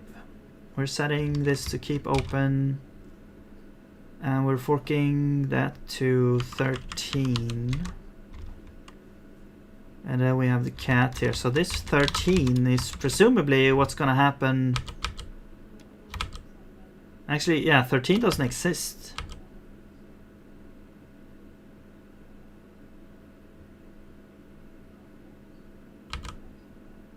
Wait, it does? No, yeah, okay. Set 13. No. Yeah, set 13. There we go. Here's 13. So what we're doing is we're forking? Is that for the pipe? And now we're exiting. So it's basically empty. I think what's happening is like this gets compiled into nothing basically. Okay. But I don't think that's what I want to do now. I just wanted to check that out. So we have these things like arithmetic, compare, logical. We could do those. Not structs right now. Compiler for arithmetic, Boolean, algebra. We also have these things, which would be interesting, but I don't think I have time to handle that right now. Redirection, same thing. Even though this, we could maybe do something here, because we do have kind of the backing features for this. Well, we have the backing stuff for like redirecting to other pipes. We don't really have for redirecting to files though. But I guess we could just, I mean, we could just use the file system for that. Yeah, function arguments actually could be something maybe we could do. And also this a ref bug, right? I forgot about this. Right now it's like if you call a function multiple times, there you can't, because there's a bug which prevents that from happening. It's related to how we store data in the IR, so that is also a huge thing that we need to fix. And then bindings. Wait, what about like if statements and stuff like that? Do we have like if expression? Oh, we actually do have if. Yeah, if. Okay, so we do have if. Do we have? But we don't have for. And for is actually going to be interesting because for in the previous, because this is like the new implementation. We had a previous implementation as well, and in that we kind of made for work. We made like a generic structure for 4 sources because you're able to have like, just like in Zig, you have for, and then you can have like items in here to iterate over items like this, and then you can also add as many sources as you want here, which is like, this is a range that starts at 0, and then you can grab out the item of that range. So this would be the index right now of the item, and then you can also like, you can do this to get, you know, index plus 5. Basically, that's what that is right there. So in the previous implementation, I made this work generically because we had like, each of these were like a generic like iterator. And then depending on the type underneath, we had like, this is an array, so it would be an array iterator. This is a range, so we would have a range iterator. And then these sources were like, got from those iterators basically. So that is not like a trivial thing right now to do. But let's do maybe some arithmetic, perhaps, or compare logical. Let's do arithmetic, because we already have like, well, what we need to do is we need the binary expression. That's like a huge chapter. So actually, let's start there. Whoops. All right, so here's the binary stuff. Okay, now these 2 binary expressions or operators are not, like, you're not supposed to encounter those, so that would be like a compiler error. And then we have like unsupported binary operations. So if you now would go in, well, let's make a new one, binary, or actually let's do like arithmetic.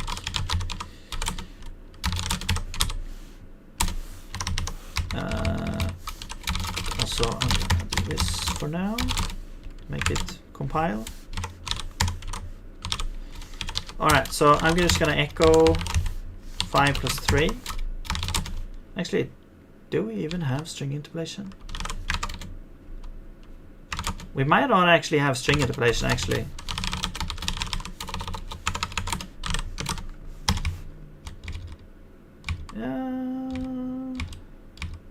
Or maybe we do, actually.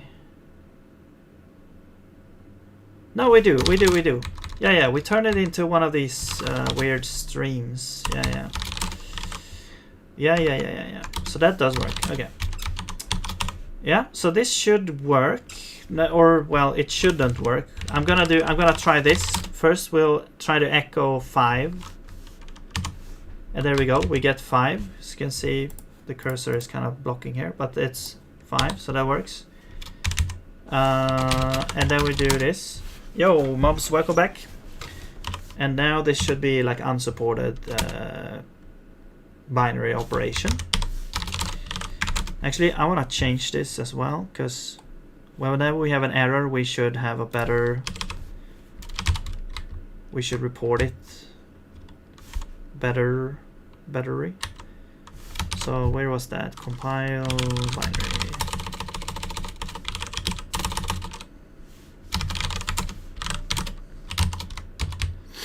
So if we get down here, we should instead not return an error, we should report the error. Oops. And we're saying binary operator not supported.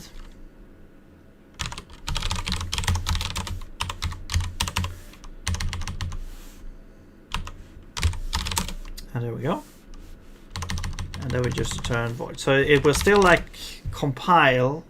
Well, it will continue compilation and report potentially other errors, but now it reports this here as well. And then in the end, if you have any errors like reported, you wouldn't actually get. I mean, it wouldn't run the execute. It wouldn't run the thing. So if we now do this, we actually get like a report on where this went wrong. So if we do like IOR arithmetic, you would get this. Now we get this nice message here instead. So binary operator add not yet supported. So then what we're gonna do is now we're implementing it. So let's go here and we'll add it up here. I'll keep the unsupported things like at the bottom here. And actually, no, yeah. So add is the operator, and then we have the left hand side and the right hand side. Now, if it's like now it's interesting as well, because we have a bunch of things that we need to add. So I'm pretty sure that I don't want to support adding like concatenating strings, because you're supposed to use like interpolation for that, and it's like it gives you more ways to do the same thing, which is like to do the kind of exact same thing basically, unless it's like there's a really nice idea for why string concatenation would be a good idea. But I'm not gonna. It just, I don't know. The thing why it's a bad idea is because of I'm used to JavaScript, where if you had like 35 plus 5, you know, what would this be? Well, this would be something like 355. So it's like if you have a string and you add something else to it, it's like what would happen? Like you don't really. Yeah, it's kind of weird. It's like, well, in JavaScript, I think that this gets like coerced into a string first, and then it gets added, instead of the other way around, you know. But to solve it, you would do like, you know, like this. So now you would get. No. What the hell am I saying? No. Okay, this is the issue. The issue is if you're doing like this, hello or answer. Let's do like answer equals this. So what would this be? This would be like answer equals. Now, would this be 40 or would it be like 355? Who knows? You know, it depends on the order of operations. If this is done first, you would get this answer, and then add 5. And then that would be, you know, 355. So it's just confusing. Yeah. So instead, what we do is okay, let's just interpolate. So now it's very clear on what's supposed to happen. You know. So that is how I think we should solve that issue. So we don't allow string concatenation, because I did add it in the previous version, but now I'm just gonna remove that. So we're just gonna allow numbers to be added together with this add operator, and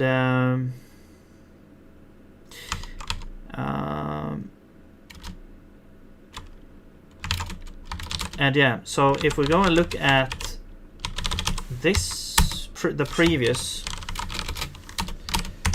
it looks like this. String concat can be a method, it's much better. Yeah, it can be a method, or then we just use like interpolation. That's fine.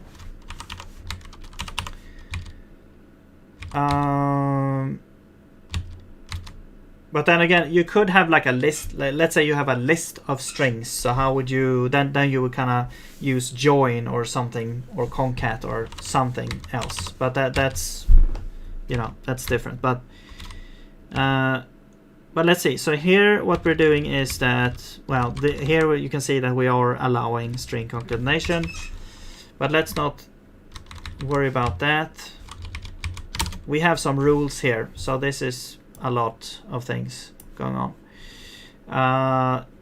Basically, we're checking, okay, are both integers? Then we do this operation. The result is an integer. And we do like a non-wrapping plus. Now these integers are like I64s, so it's like you would probably not get up in those numbers, but yeah. And then we have, if left is a float and right is a float, both are floats, then we just add those using this float operator. I'm not sure if you can even have a wrapping thing here. And then if one of them is a float, or if left is an integer, right is a float, we convert the left to a float and then make the whole expression a float in the end. And the same for right, but we do it for the right hand side instead. So it's like it's a lot of different variations happening here depending on what you do. Now we probably maybe want to kind of generalize this concept that we're doing here. Maybe you have an operation like a binary operation and you have like, I don't know, some type of coercion, some type of priority.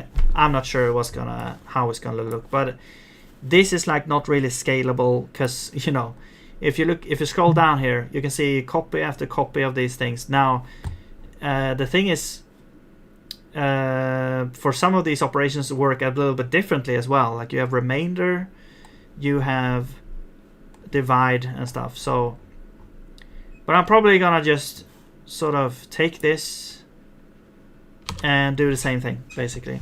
So more copy pasting here. Whoops. Now the thing is here, we have like left and right. So in this context, left and right are also going to be some kind of they're going to be sort of like locations. So this is going to be compile expression, and then this would be binary left. So that's the left expression, and right is compile right. Now let's think about what's happening here. We don't really have like values like this anymore. We could have locations, which means that we kind of don't know actually in runtime what that is. Or I mean in compile time. We could know in compile time if left is, I need to do a try here as well. If you are an actual U integer, then we would know compile time now what that value is. So that means it's a literal value. But it could also be a location or an address. I mean, if it's an address, then it's like runtime though, what it is. So we have to think about a little bit. It complicates things a little bit now. Maybe. We'll see. Are you doing a visitor pattern for the interpreter? I don't know. I don't know what I'm doing actually. Doing something. Visitor pattern. I mean, I can kind of guess by the name what it's doing. It's like a walking through a tree of nodes or something. Or what is it?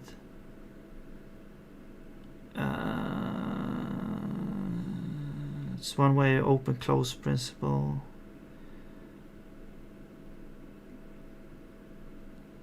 New operations can be added to the existing object structure without modifying structures. Oh, I see. In essence, visitor always adds new virtual function for family classes without modifying classes. Instead, the visitor class is created and implements all the appropriate specialization for the virtual function. Visitor takes instance reference as input and implements the goal through double dispatch.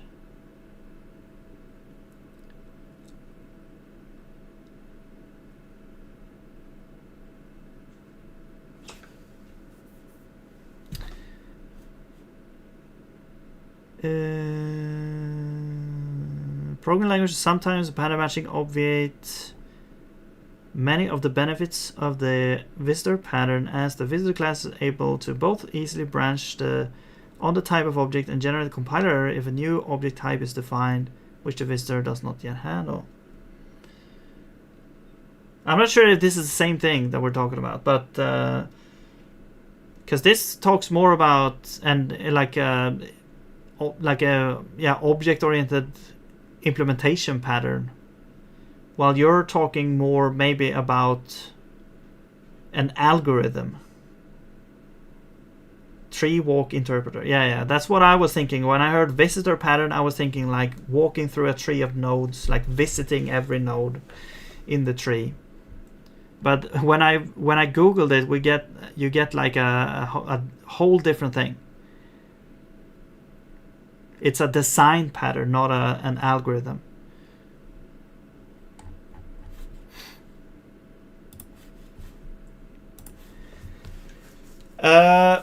So the interpreter works like this. Before, it kind of was a visitor pattern. Well, okay, now yeah, but before we didn't compile to a flat list of instructions. We evaluated the AST tree, which is a tree, directly. So that was kind of like a visitor pattern, you could say. But now we compile it to, this is the compiler now. So the compiler kind of walks through the tree and creates these instructions. So if I show you here, let's just say that this is like unsupported, so we can just do this now. And we'll go to like, no, where's the arithmetic? So if I go back to this and then I compile this, this is the compilation result here. So here is the list of instructions, and so this is what would be compiled into. So you would get this flat list of instructions that is then interpreted as kind of like a virtual machine. So it's kind of like we're kind of compiling to almost like a bytecode pattern that we then have like a virtual machine that runs through these instructions. So for example, we have these forks, which are like you create a virtual thread that then runs a separate set of instructions down here. And then this one forks a separate instructions down here, and so on. So we have virtual threads. We have a set of instructions. This thing creates like a location for some kind of value to be in. No, it's not really a binary format. It's more like right now it just exists as code in Zig right now. So if we go to let's go to instructions. So it's just like this. We just create like, I have like instruction, which is just a struct, and then you would have source, which would point to where in the source file basically which expression is the source of this instruction, and then the instruction type, which is what kind of instruction it is. So here it's just a tagged union with all these different kind of instructions. So it's like an it's an IOR basically. So it's like we're closing in on assembly language almost. Yeah. And as you say, the code length entropy is that's why it looks like NES emulator code, which is actually just assembly code. Well, NES emulator, I'm not sure what you mean by NES emulator code, but basically the cartridges and the instructions that you run when you run like a NES emulator, you're running the assembly instructions on kind of like a virtual machine for NES. So it's kind of like an emulator as well, but it's yeah. So we're compiling down the AST into these instructions, and then we run those with an interpreter that keeps track of every thread that's being created, every like value, and we have like a virtual memory space that it has access to, and yeah. And then here you can see also like the actual instructions. Here you can see the source is arithmetic line 1. So here's the beginning of the actual like program, you could say. And so we kind of create this thread handle that we then wait for, which is this echo here. And then we also fork down here. So now we have a separate thread over here that runs these commands. So we're kind of, these two lines actually execute this echo here, and then we're waiting for that process to finish.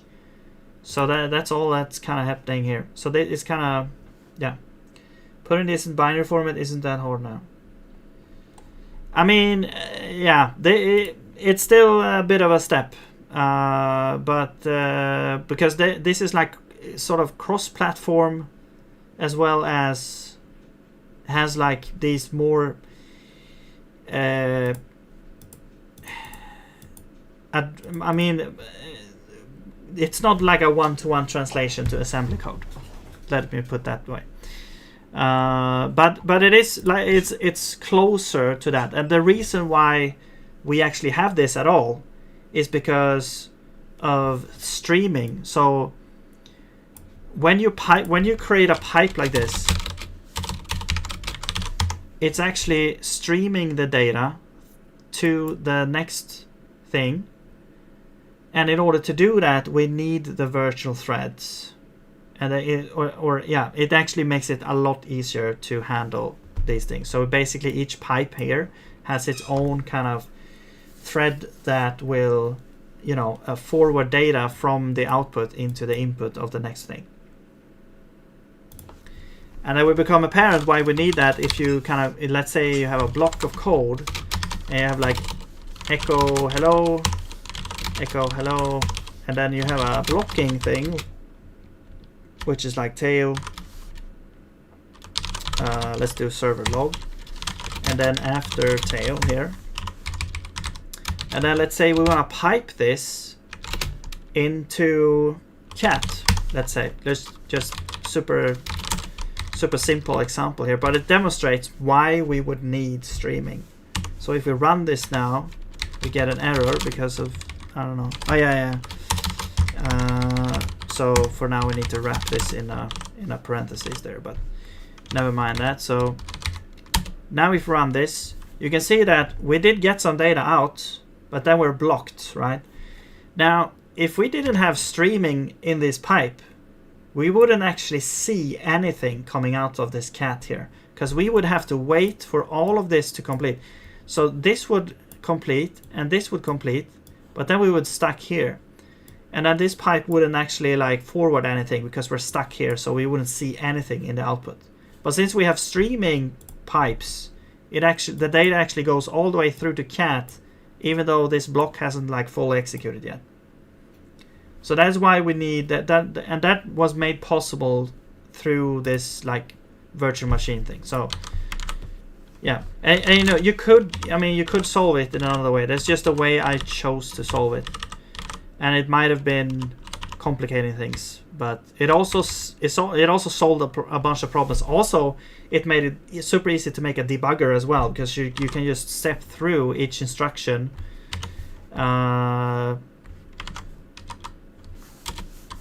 Like if we look at, oh shit, what's happening now?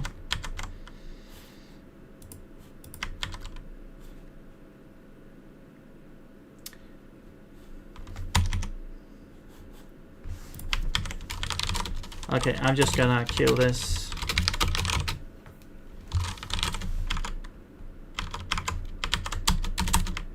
Yeah. I don't know what happened there. There's sometimes things don't go your way. Oops. Come on. All right. So if we let's remove that. Actually, you know what? Let's keep that in, and what we can do is we can do like runic. I'm gonna do a dry run so that we can look at arithmetic. Yeah. Oh shit. No, verbose. Yeah. Verbose will show all the instructions and everything here. Okay. And then it's super easy to make a debugger, because you can just step through everything. So now we have a debugger. We can look at the instructions. We step one thing at a time. Now this would be super hard, I think, if we still have like the, well, it would be super hard for one to visualize where we are and what's happening. If we would kind of go through a tree of things. And how would the cursor work?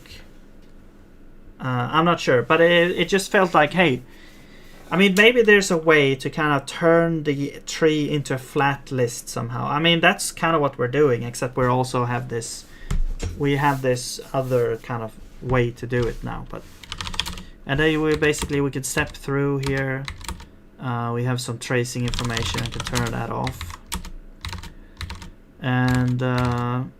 And yeah, this just goes through here and does a bunch of stuff, creating these executables. So yeah, so having the debugger is really nice there as well. Which was, I mean, yeah, if you have the IR with a flat list of things, that's actually quite easy then to do, because you just call step all the time, and then you can check. You know, the context, execution context every time as well. So actually, yeah. So if you do a bunch of steps, and now we can say pipes, for example, we have a bunch of pipes information. We can have threads. We have the thread information there. So yeah, quite nice with a debugger to see to fix some issues there. But now it's like the issue here. How would we implement this now? How do we implement compile binary? Wait, no, it's compiler. Yeah, compile binary add, because this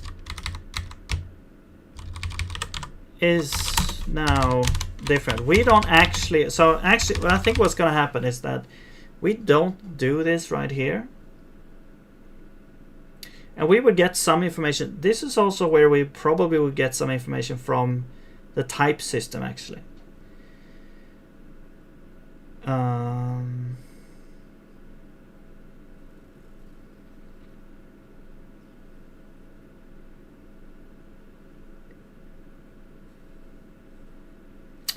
But we haven't done much of that yet. I think what we're gonna do, I mean, I'll just remove this. Actually, you know what we'll do is what we need to do is just produce an instruction at this point. We need to produce an instruction that is like the add instruction. So we would just do add instruction.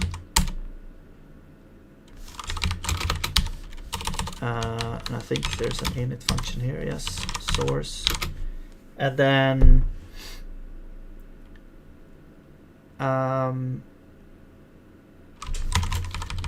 And then this would be type, so this would be like add.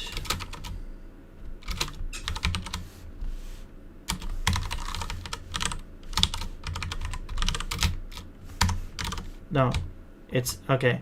I have this. I have this idea that okay, well, let's make this super generic arithmetic instruction that actually just has like an operation type. Now I'm not sure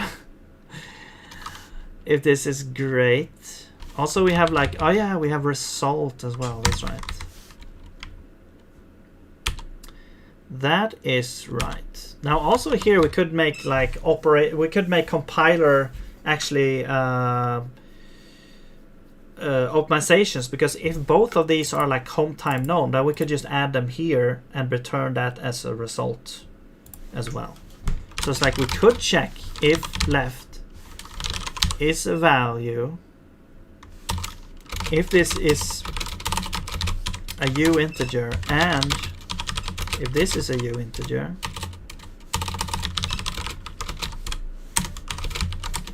then we could just return from value u integer equals left value plus right. Well, we have to do u integer. So that is a comp time, actually a comp time now calculation. Okay, but otherwise we would do add instruction, add, and or not add, actually it's ath, and an operator would be add, right? Yeah, and then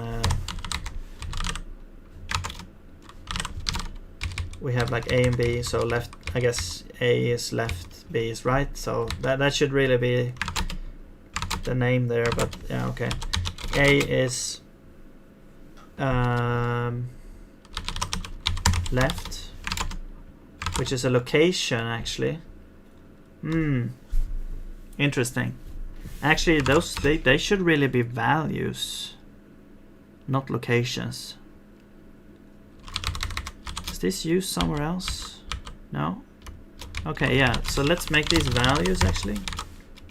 Result should be a location, but these things could be comp time known, so they should be values. Yeah. So this is left value and B is right value. And then the result is going to be the ref. So we need to create a ref to that's going to be the place where this expression will live, or the result will end up in this ref here. So we'll do new ref, and by the way, the refs are gonna change, because right now they are kind of like global things that doesn't really work with function calls, but we'll see what happens there. Why is nothing working? Source and name, right? Source name is going to be add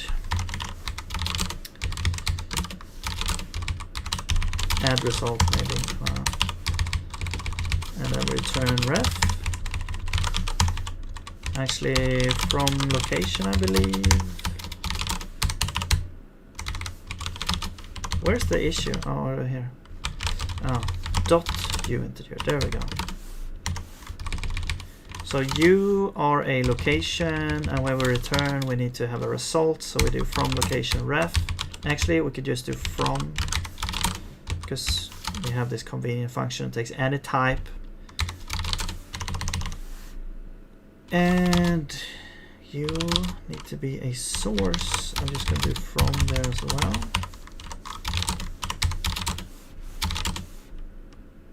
All right. So there we go. There's our little arithmetic. I mean, I guess that's simpler than before actually, but we're kind of moving the goalpost a little bit. Because in the interpreter later, we're gonna have to handle this arithmetic instruction, which we don't have that yet. So if we try to run this now, we would get a compilation out, but we wouldn't be able to run the thing. So let's do like echo 3.4. Actually, you know what? Let's just do 3 plus 4, and then we'll say F6. Interesting. It compiled. Okay. Wait, did I forget something? I probably did.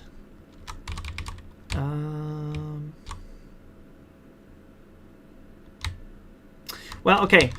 The thing is here, this is actually a kind of a nice compilation optimization. Like, well, it's more like we don't do anything with this value, so nothing is happening. So it's not even compiled into instructions. But if we do this, it should be now compiled, and it should be an error or not, because we are okay. It's not actually an error because we are comp time. Yeah, it's comp time known, so we actually do. Oh my god, how can we make this not work? Actually, comp time known.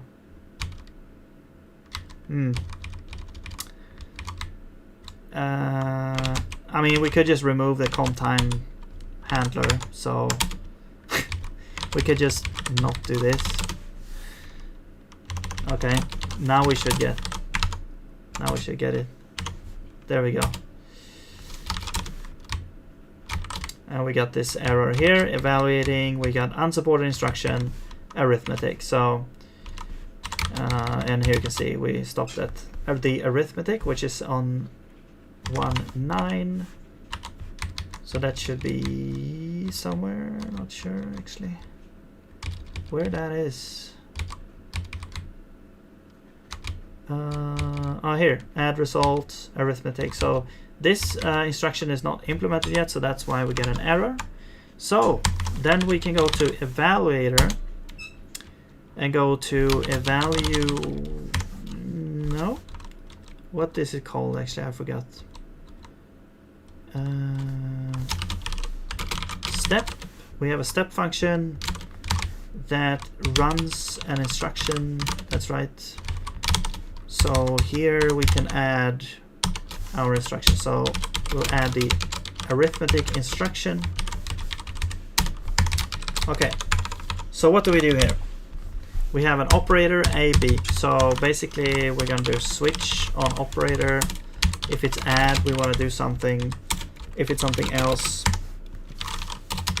we have an unsupported. Let's do like binary operator.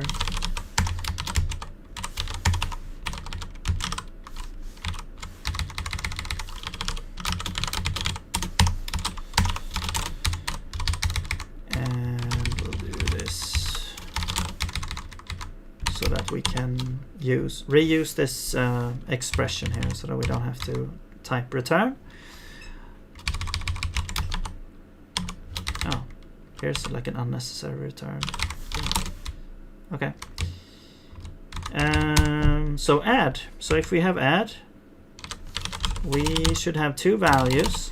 Now we're in the execution context, so at this point we actually could reach out into the the locations of the values and actually see what the runtime values are, because now we are in the kind of virtual machine part. So we'll grab the left.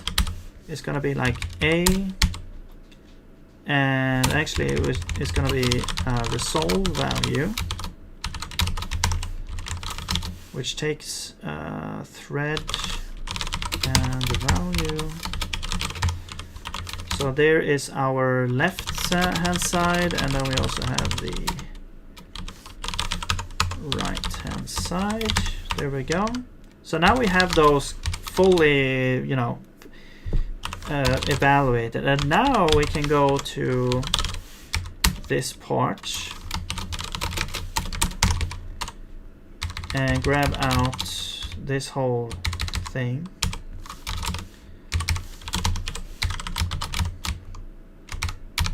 Yeah. And figure out what to do here. So actually, you know what? We don't even have, I don't think we even have floats in here right now. We only have U integers. But I guess we could, we could just add floats as well. But let's start with the integers. So both of integers, if they are not both integers, I'm just gonna do this. Else unsupported binary expression, I'm just gonna say.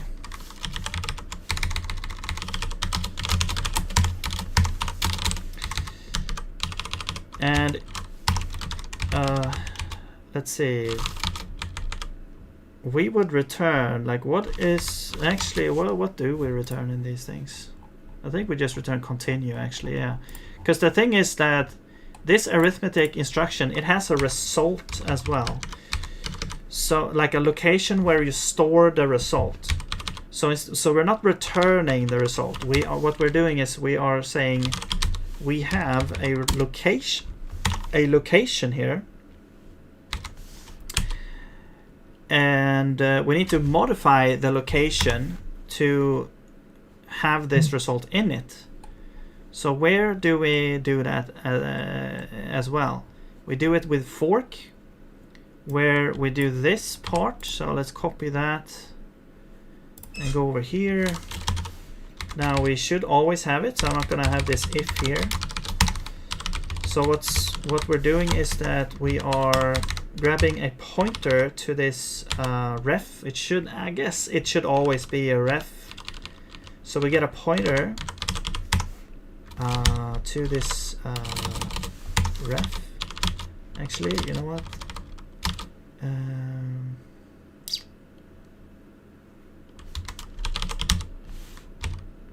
No, it's result and then ref. Okay, yeah.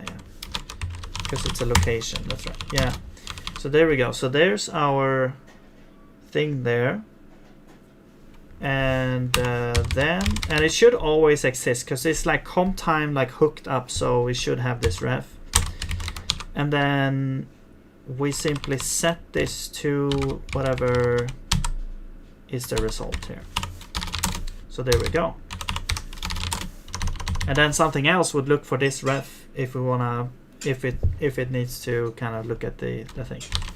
Now, of course, you are U integer instead.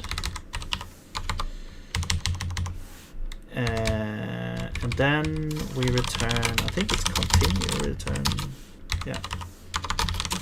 We just return like continue because we want to continue the execution. All right. There we go. So we should have basic like runtime now integer implementation. So now we can go back to our arithmetic thing here. And we would say, well, let's do like this. And you can see, okay, it does work now. Cool. So let's actually look at what's happening here in the instructions. So we have an add result here. So let's forget about the execution here for now. But we have this add result. It's just an arithmetic expression.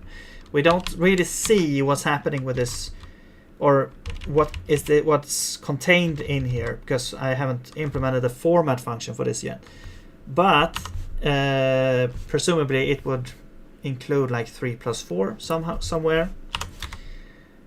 And so we have a ref where the result is stored. This is then, when this is executed, it actually stores the thing in the ref.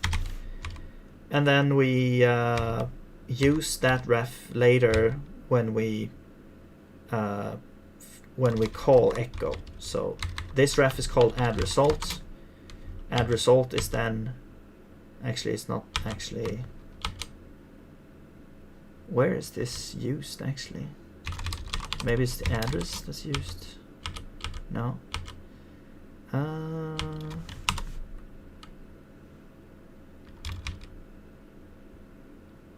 Wait.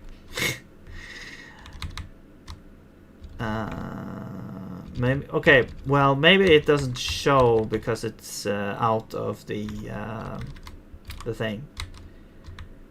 Actually, I think it's like embedded here. It's like the arguments list to echo is actually, you know, you can see it's like an interpolation. So this expression here is referenced. I mean, the location of the where this result is stored is referenced in the expression that is part of the string.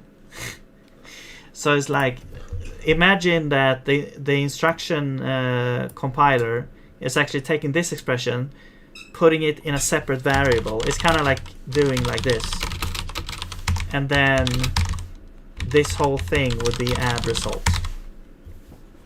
It's kind of doing this. But yeah, it works. You know, you see a 7 here, so it does work. But I think it's like embedded here. It's like we don't really see what's happening here, but this is a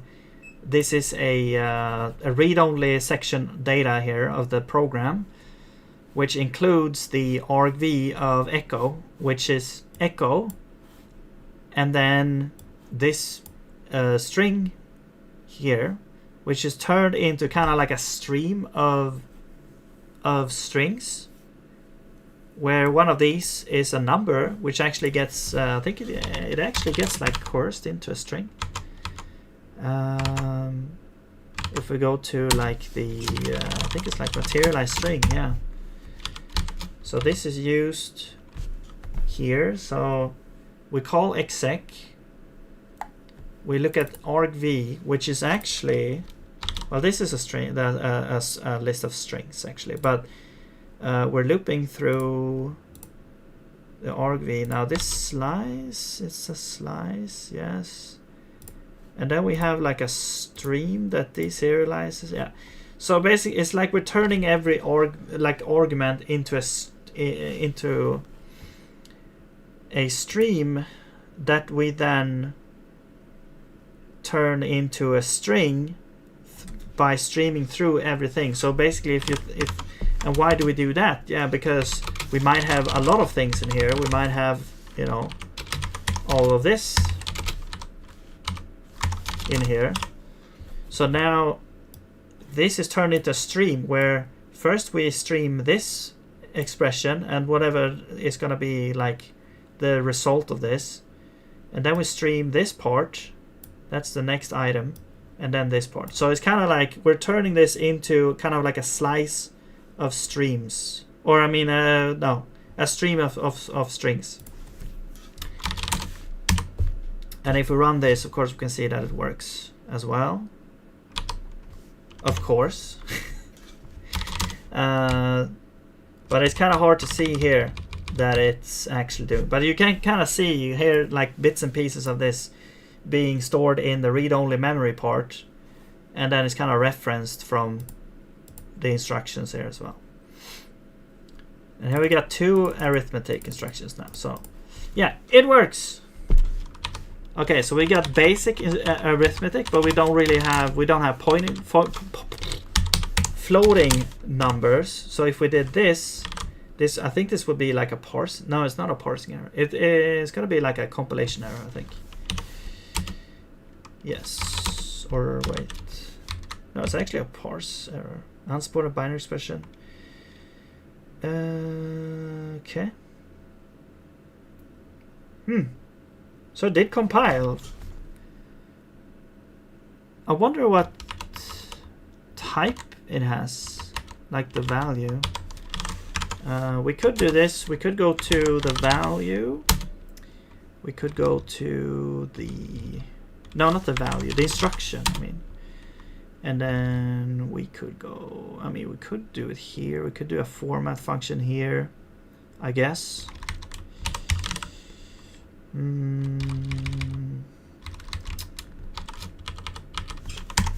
The op type is arithmetic, right? Yeah.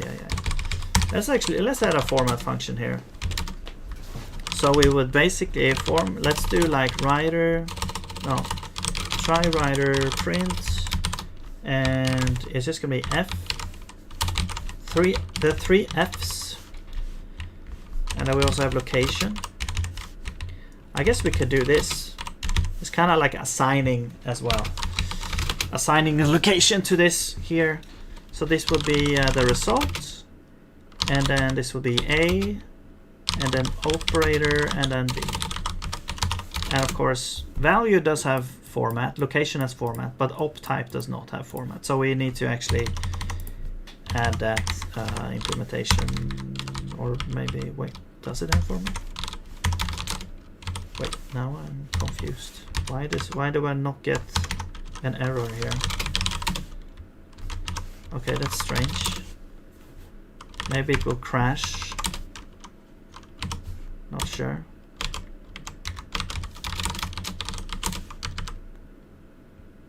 Oh, it's not called. It's not called. Because, yeah, we added the format function, but we're not actually calling the format function. So let's go down to the format function of the instructions types, which is this one, I think. No, that's the source. This one is the type. Here we go. So let's add arithmetic here. Now we should get an error somewhere. Yeah. No field name has been format in instruction arithmetic operator. So we need to add this format function to this thing.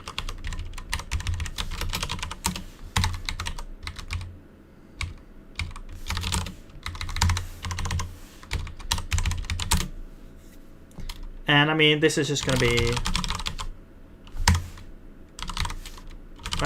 okay, we're just going to switch on self, add,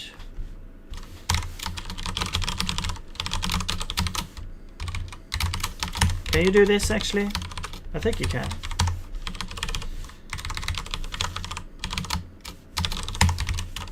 So sub mo div mod. Alright, there we go. Now we get a format function, everything compiles. Let's look at the instruction. And there we go. So now we can say that arithmetic add result is equal to, what the hell? What's happening here? I'm not sure actually. Is it a range? No, it's not a range. What is this? I don't know. What do you think it is? +4. Okay, this is weird. It's I think, okay, is it interpreting this as a string? What the hell?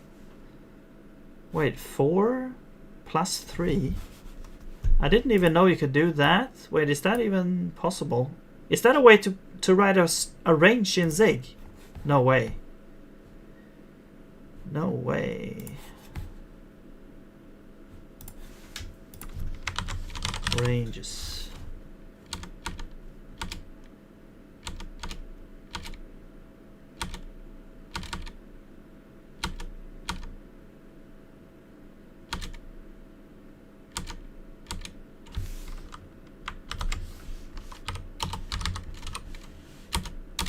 No, maybe it's just a formatting thing. Okay, but this one does say like 6 + 7. So add result is 6 + 7. Also, this is a different add result than this, so very important. But however, if we would kind of, let's say, put this in a block, and then, or a function, and call that multiple times, then this wouldn't work because this is like a global address, so that doesn't work. So we need to kind of solve that issue. But I was just watching how object works. It's like coughing baby versus hydrogen bomb. Oh. Okay. Object in what programming language?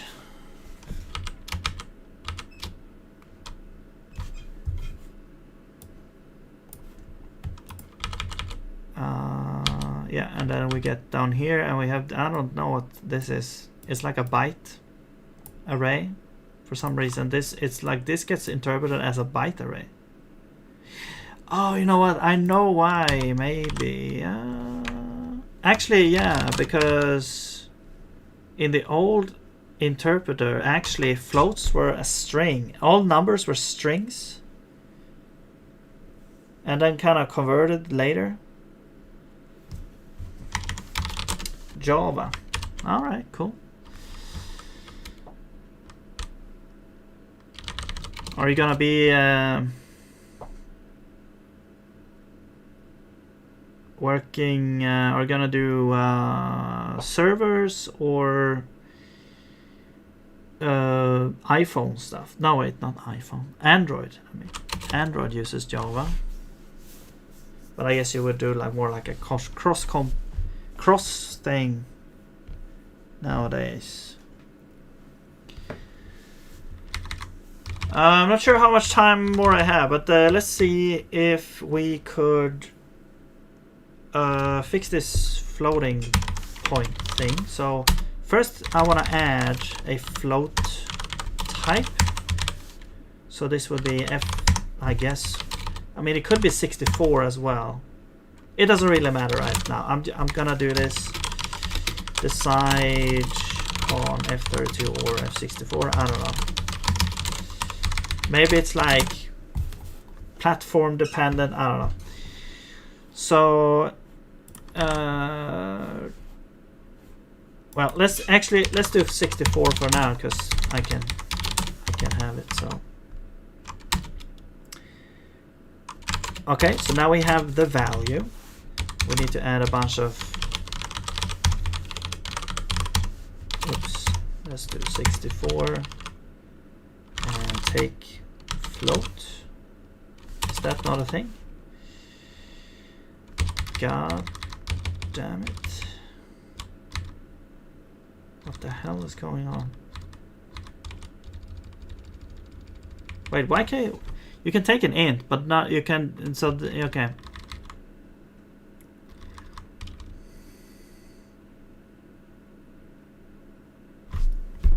Hang on a second. Yeah, so what we're dealing with here is like the Zig standard library for reading from byte strings. So Zig reader take float question mark.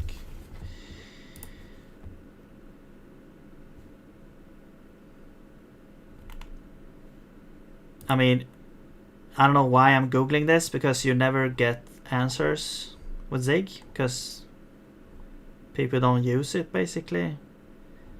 I guess that's the reason why you don't get anything. But okay, whatever. So I mean, what you could do is you could take an array of bytes, which corresponds to 64 bytes, of course, or no, 8 bytes.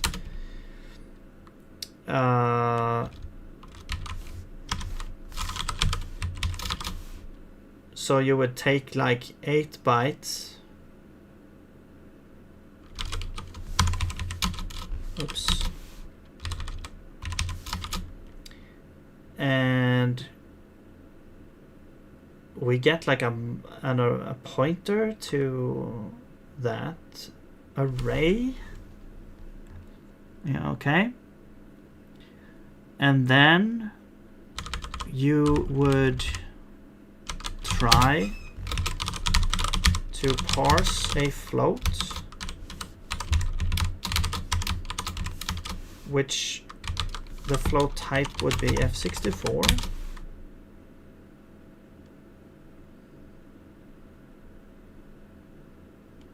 And now this is a pointer to an array, so I'm not sure if that counts as a slice.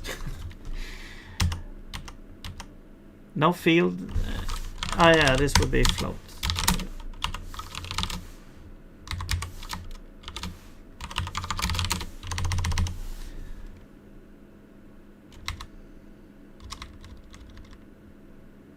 The reader, the tag. Oh yeah, this is like deserialize.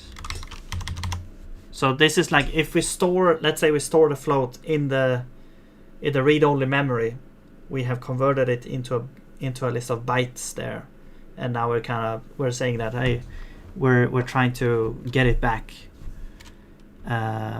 So actually, it's not parse float. I'm just kidding. It's not parse float at this point. We are actually just trying to get the bytes out, and then we're gonna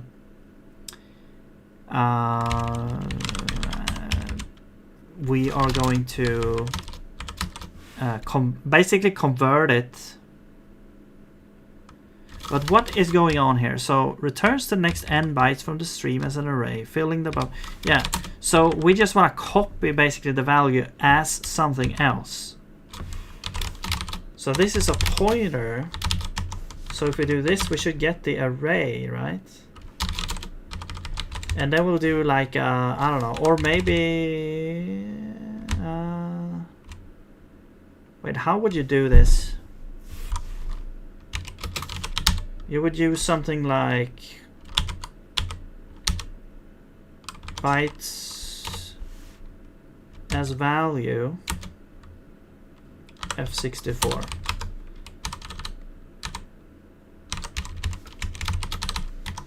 Something like this, yeah.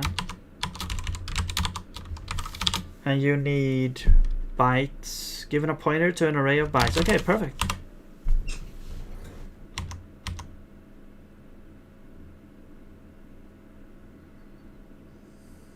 Do you get a pointer back? Given a pointer returns a pointer to a value, but okay, so we just dereference that to copy the value, right? Love the dedication, is awesome. Oh, thank you.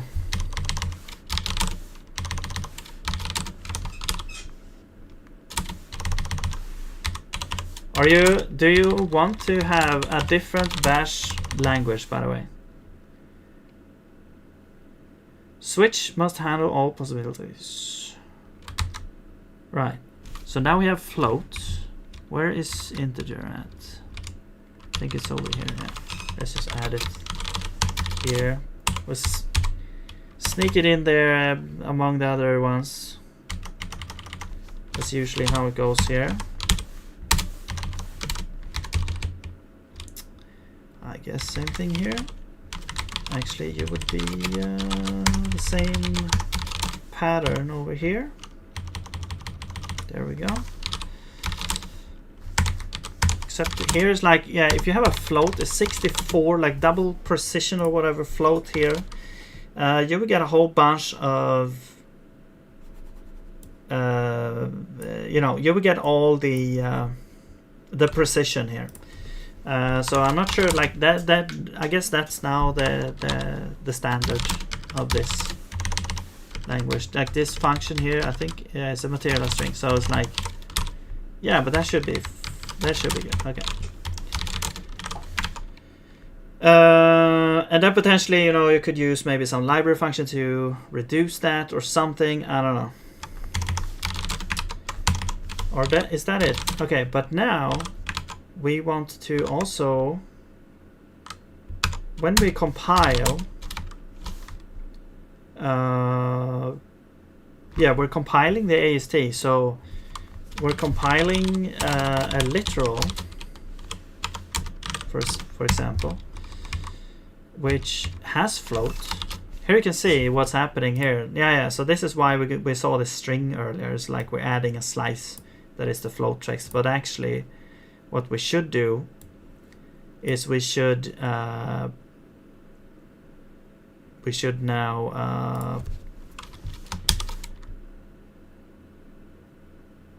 yeah, what the hell should we, why is this thing, we should do this, accept this float, and you're supposed to be F64, you are a float, Do you have a radix? No, you don't. Interesting. Okay. So then you're a float. So that's how we turn you into a float. And of course, you're not parse int error. You should be parse float error. There we go. So now here's that we do parse, whoops, float. There we go. And I guess we need to add parse float error as well.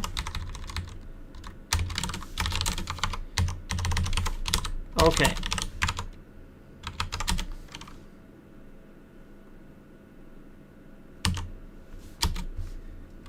All right. Unsupported binary expression. So, yeah, because now we actually get like this arithmetic. You can see here 3.3 now instead, +4. Great. Yeah. So the reason why now we get like unsupported binary expression is because we need to implement this in the evaluator, where we have like add. Yeah. So yeah, now we need to add these cases down here, which is basically just yeah, so it's gonna be the rest of these actually. There we go. Yeah. And actually, let's just get the ref pointer directly here, so we don't have to. So instead of doing return, we're gonna do pointer equals. Oops, equals, please. Okay. And then if you are a float, and you're a float, then we're gonna do float plus float. If you are a u integer and the right is a float, we can do that. Float left. Well, let's just hard code this. It's gonna be, you know, it's gonna be a compiler if it's wrong later anyway. And so here we do like float left plus right float, and then you are F64 as well. Alright, I think that's it. So there we handle all the cases. Basically, if we have two integers, we have an integer result. If we have any float, it's going to be a float result. And if you have an integer somewhere in there, we convert it into a float and then perform the add there. Now, of course, a U64 can be way larger than a float 64, but whatever. It's just gonna be like a crash, I guess. I mean, maybe we could. I don't know. I actually don't know what would happen. We could make a test later, but let's see. Here we go. Now it works. So we got like floating add now. Awesome. All right, but that's it. That's gonna be it for this time. So great. We got some random things done. Debugger. We've got standard in. So we have a whole bunch of stuff that we're not actually. So we have like autocomplete. We have like the foundations of it. We have main commands. Only first part of the command is autocomplete completed right now. But we do want to be able to have like, you know, subcommands and possibly argument as well. Okay, and then we added. What did we add? We add undo word and line. as well. Cool. Let's see. What did we do? We did do arithmetic.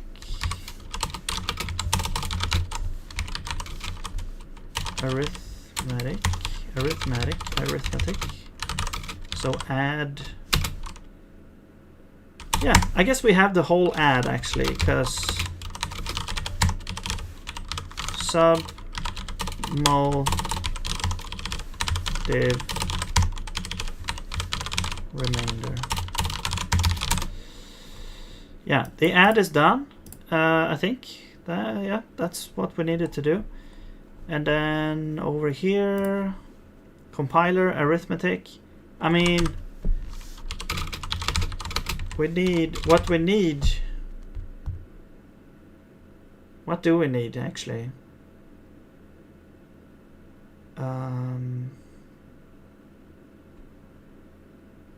Yeah, we have add. Yeah, it's the same thing, I think. No. Stop it. Why is it not like...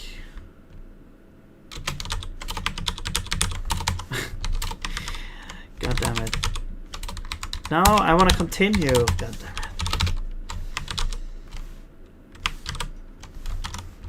Okay, that's kind of stupid. Like, you do this, it should continue, yeah.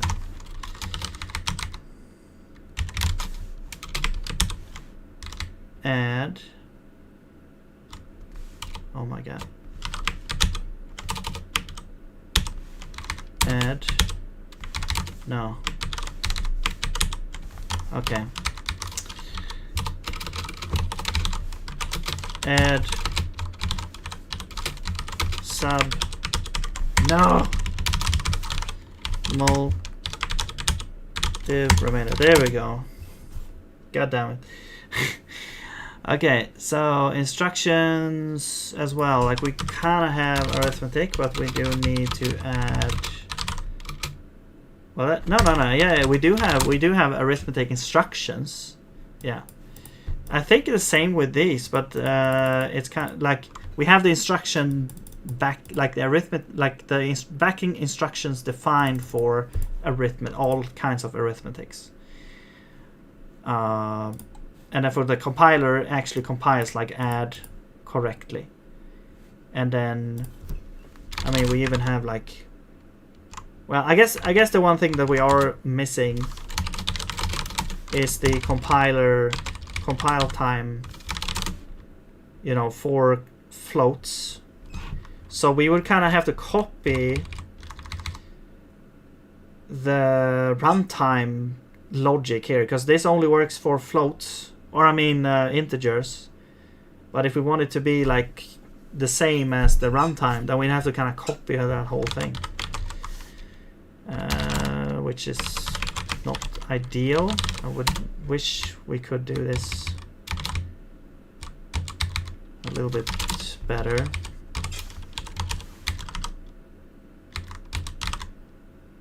So yeah, so we have to kind of do this. So left value is a float, right value is a float, left is a integer, right is a float, left is a float, right is a integer.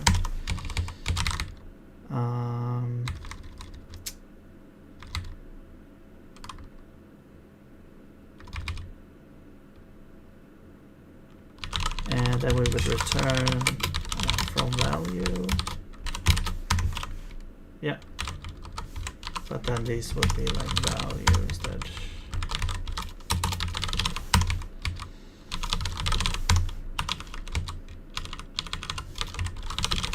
So yeah, it would be nice if we could do this more generally, so that we could not have to repeat ourselves a whole bunch.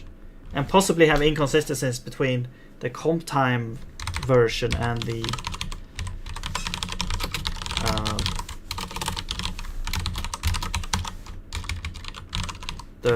the runtime version. But okay. So if we now look at arithmetic, whoops. Well, of course it still works, but now if we do this, look at the instructions, we can see we don't actually have any arithmetic instructions anymore because it's all like comp time known now. So there's no instructions that get executed. We just have the bytes directly in here, and I guess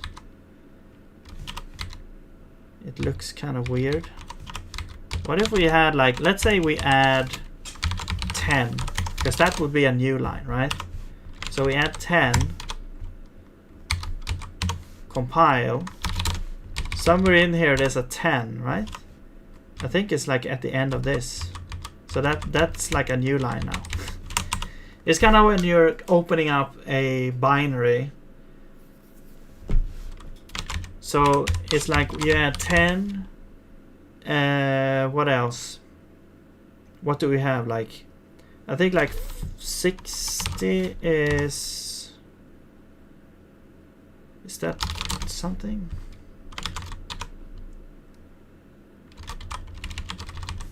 $60, $61, $62, $63. Let's try that. And then let's see. Oh, maybe that didn't really turn out the same way.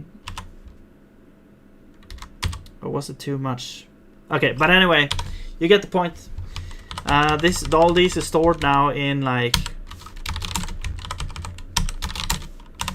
the read-only data. This is like comp time known, so it's comp time. We evaluate in comp time, even though, you know, since it's an interpreted language, it doesn't actually matter because, well, it matters a little bit because we don't have to turn it into an instruction and then execute the instruction. We can just calculate it directly, and we don't have to have an instruction in a virtual machine for it to evaluate. But you get the point. Anyway, so that's gonna be it for this time. Thank you very much for joining me, and hope you have a nice day, and I'll see you later.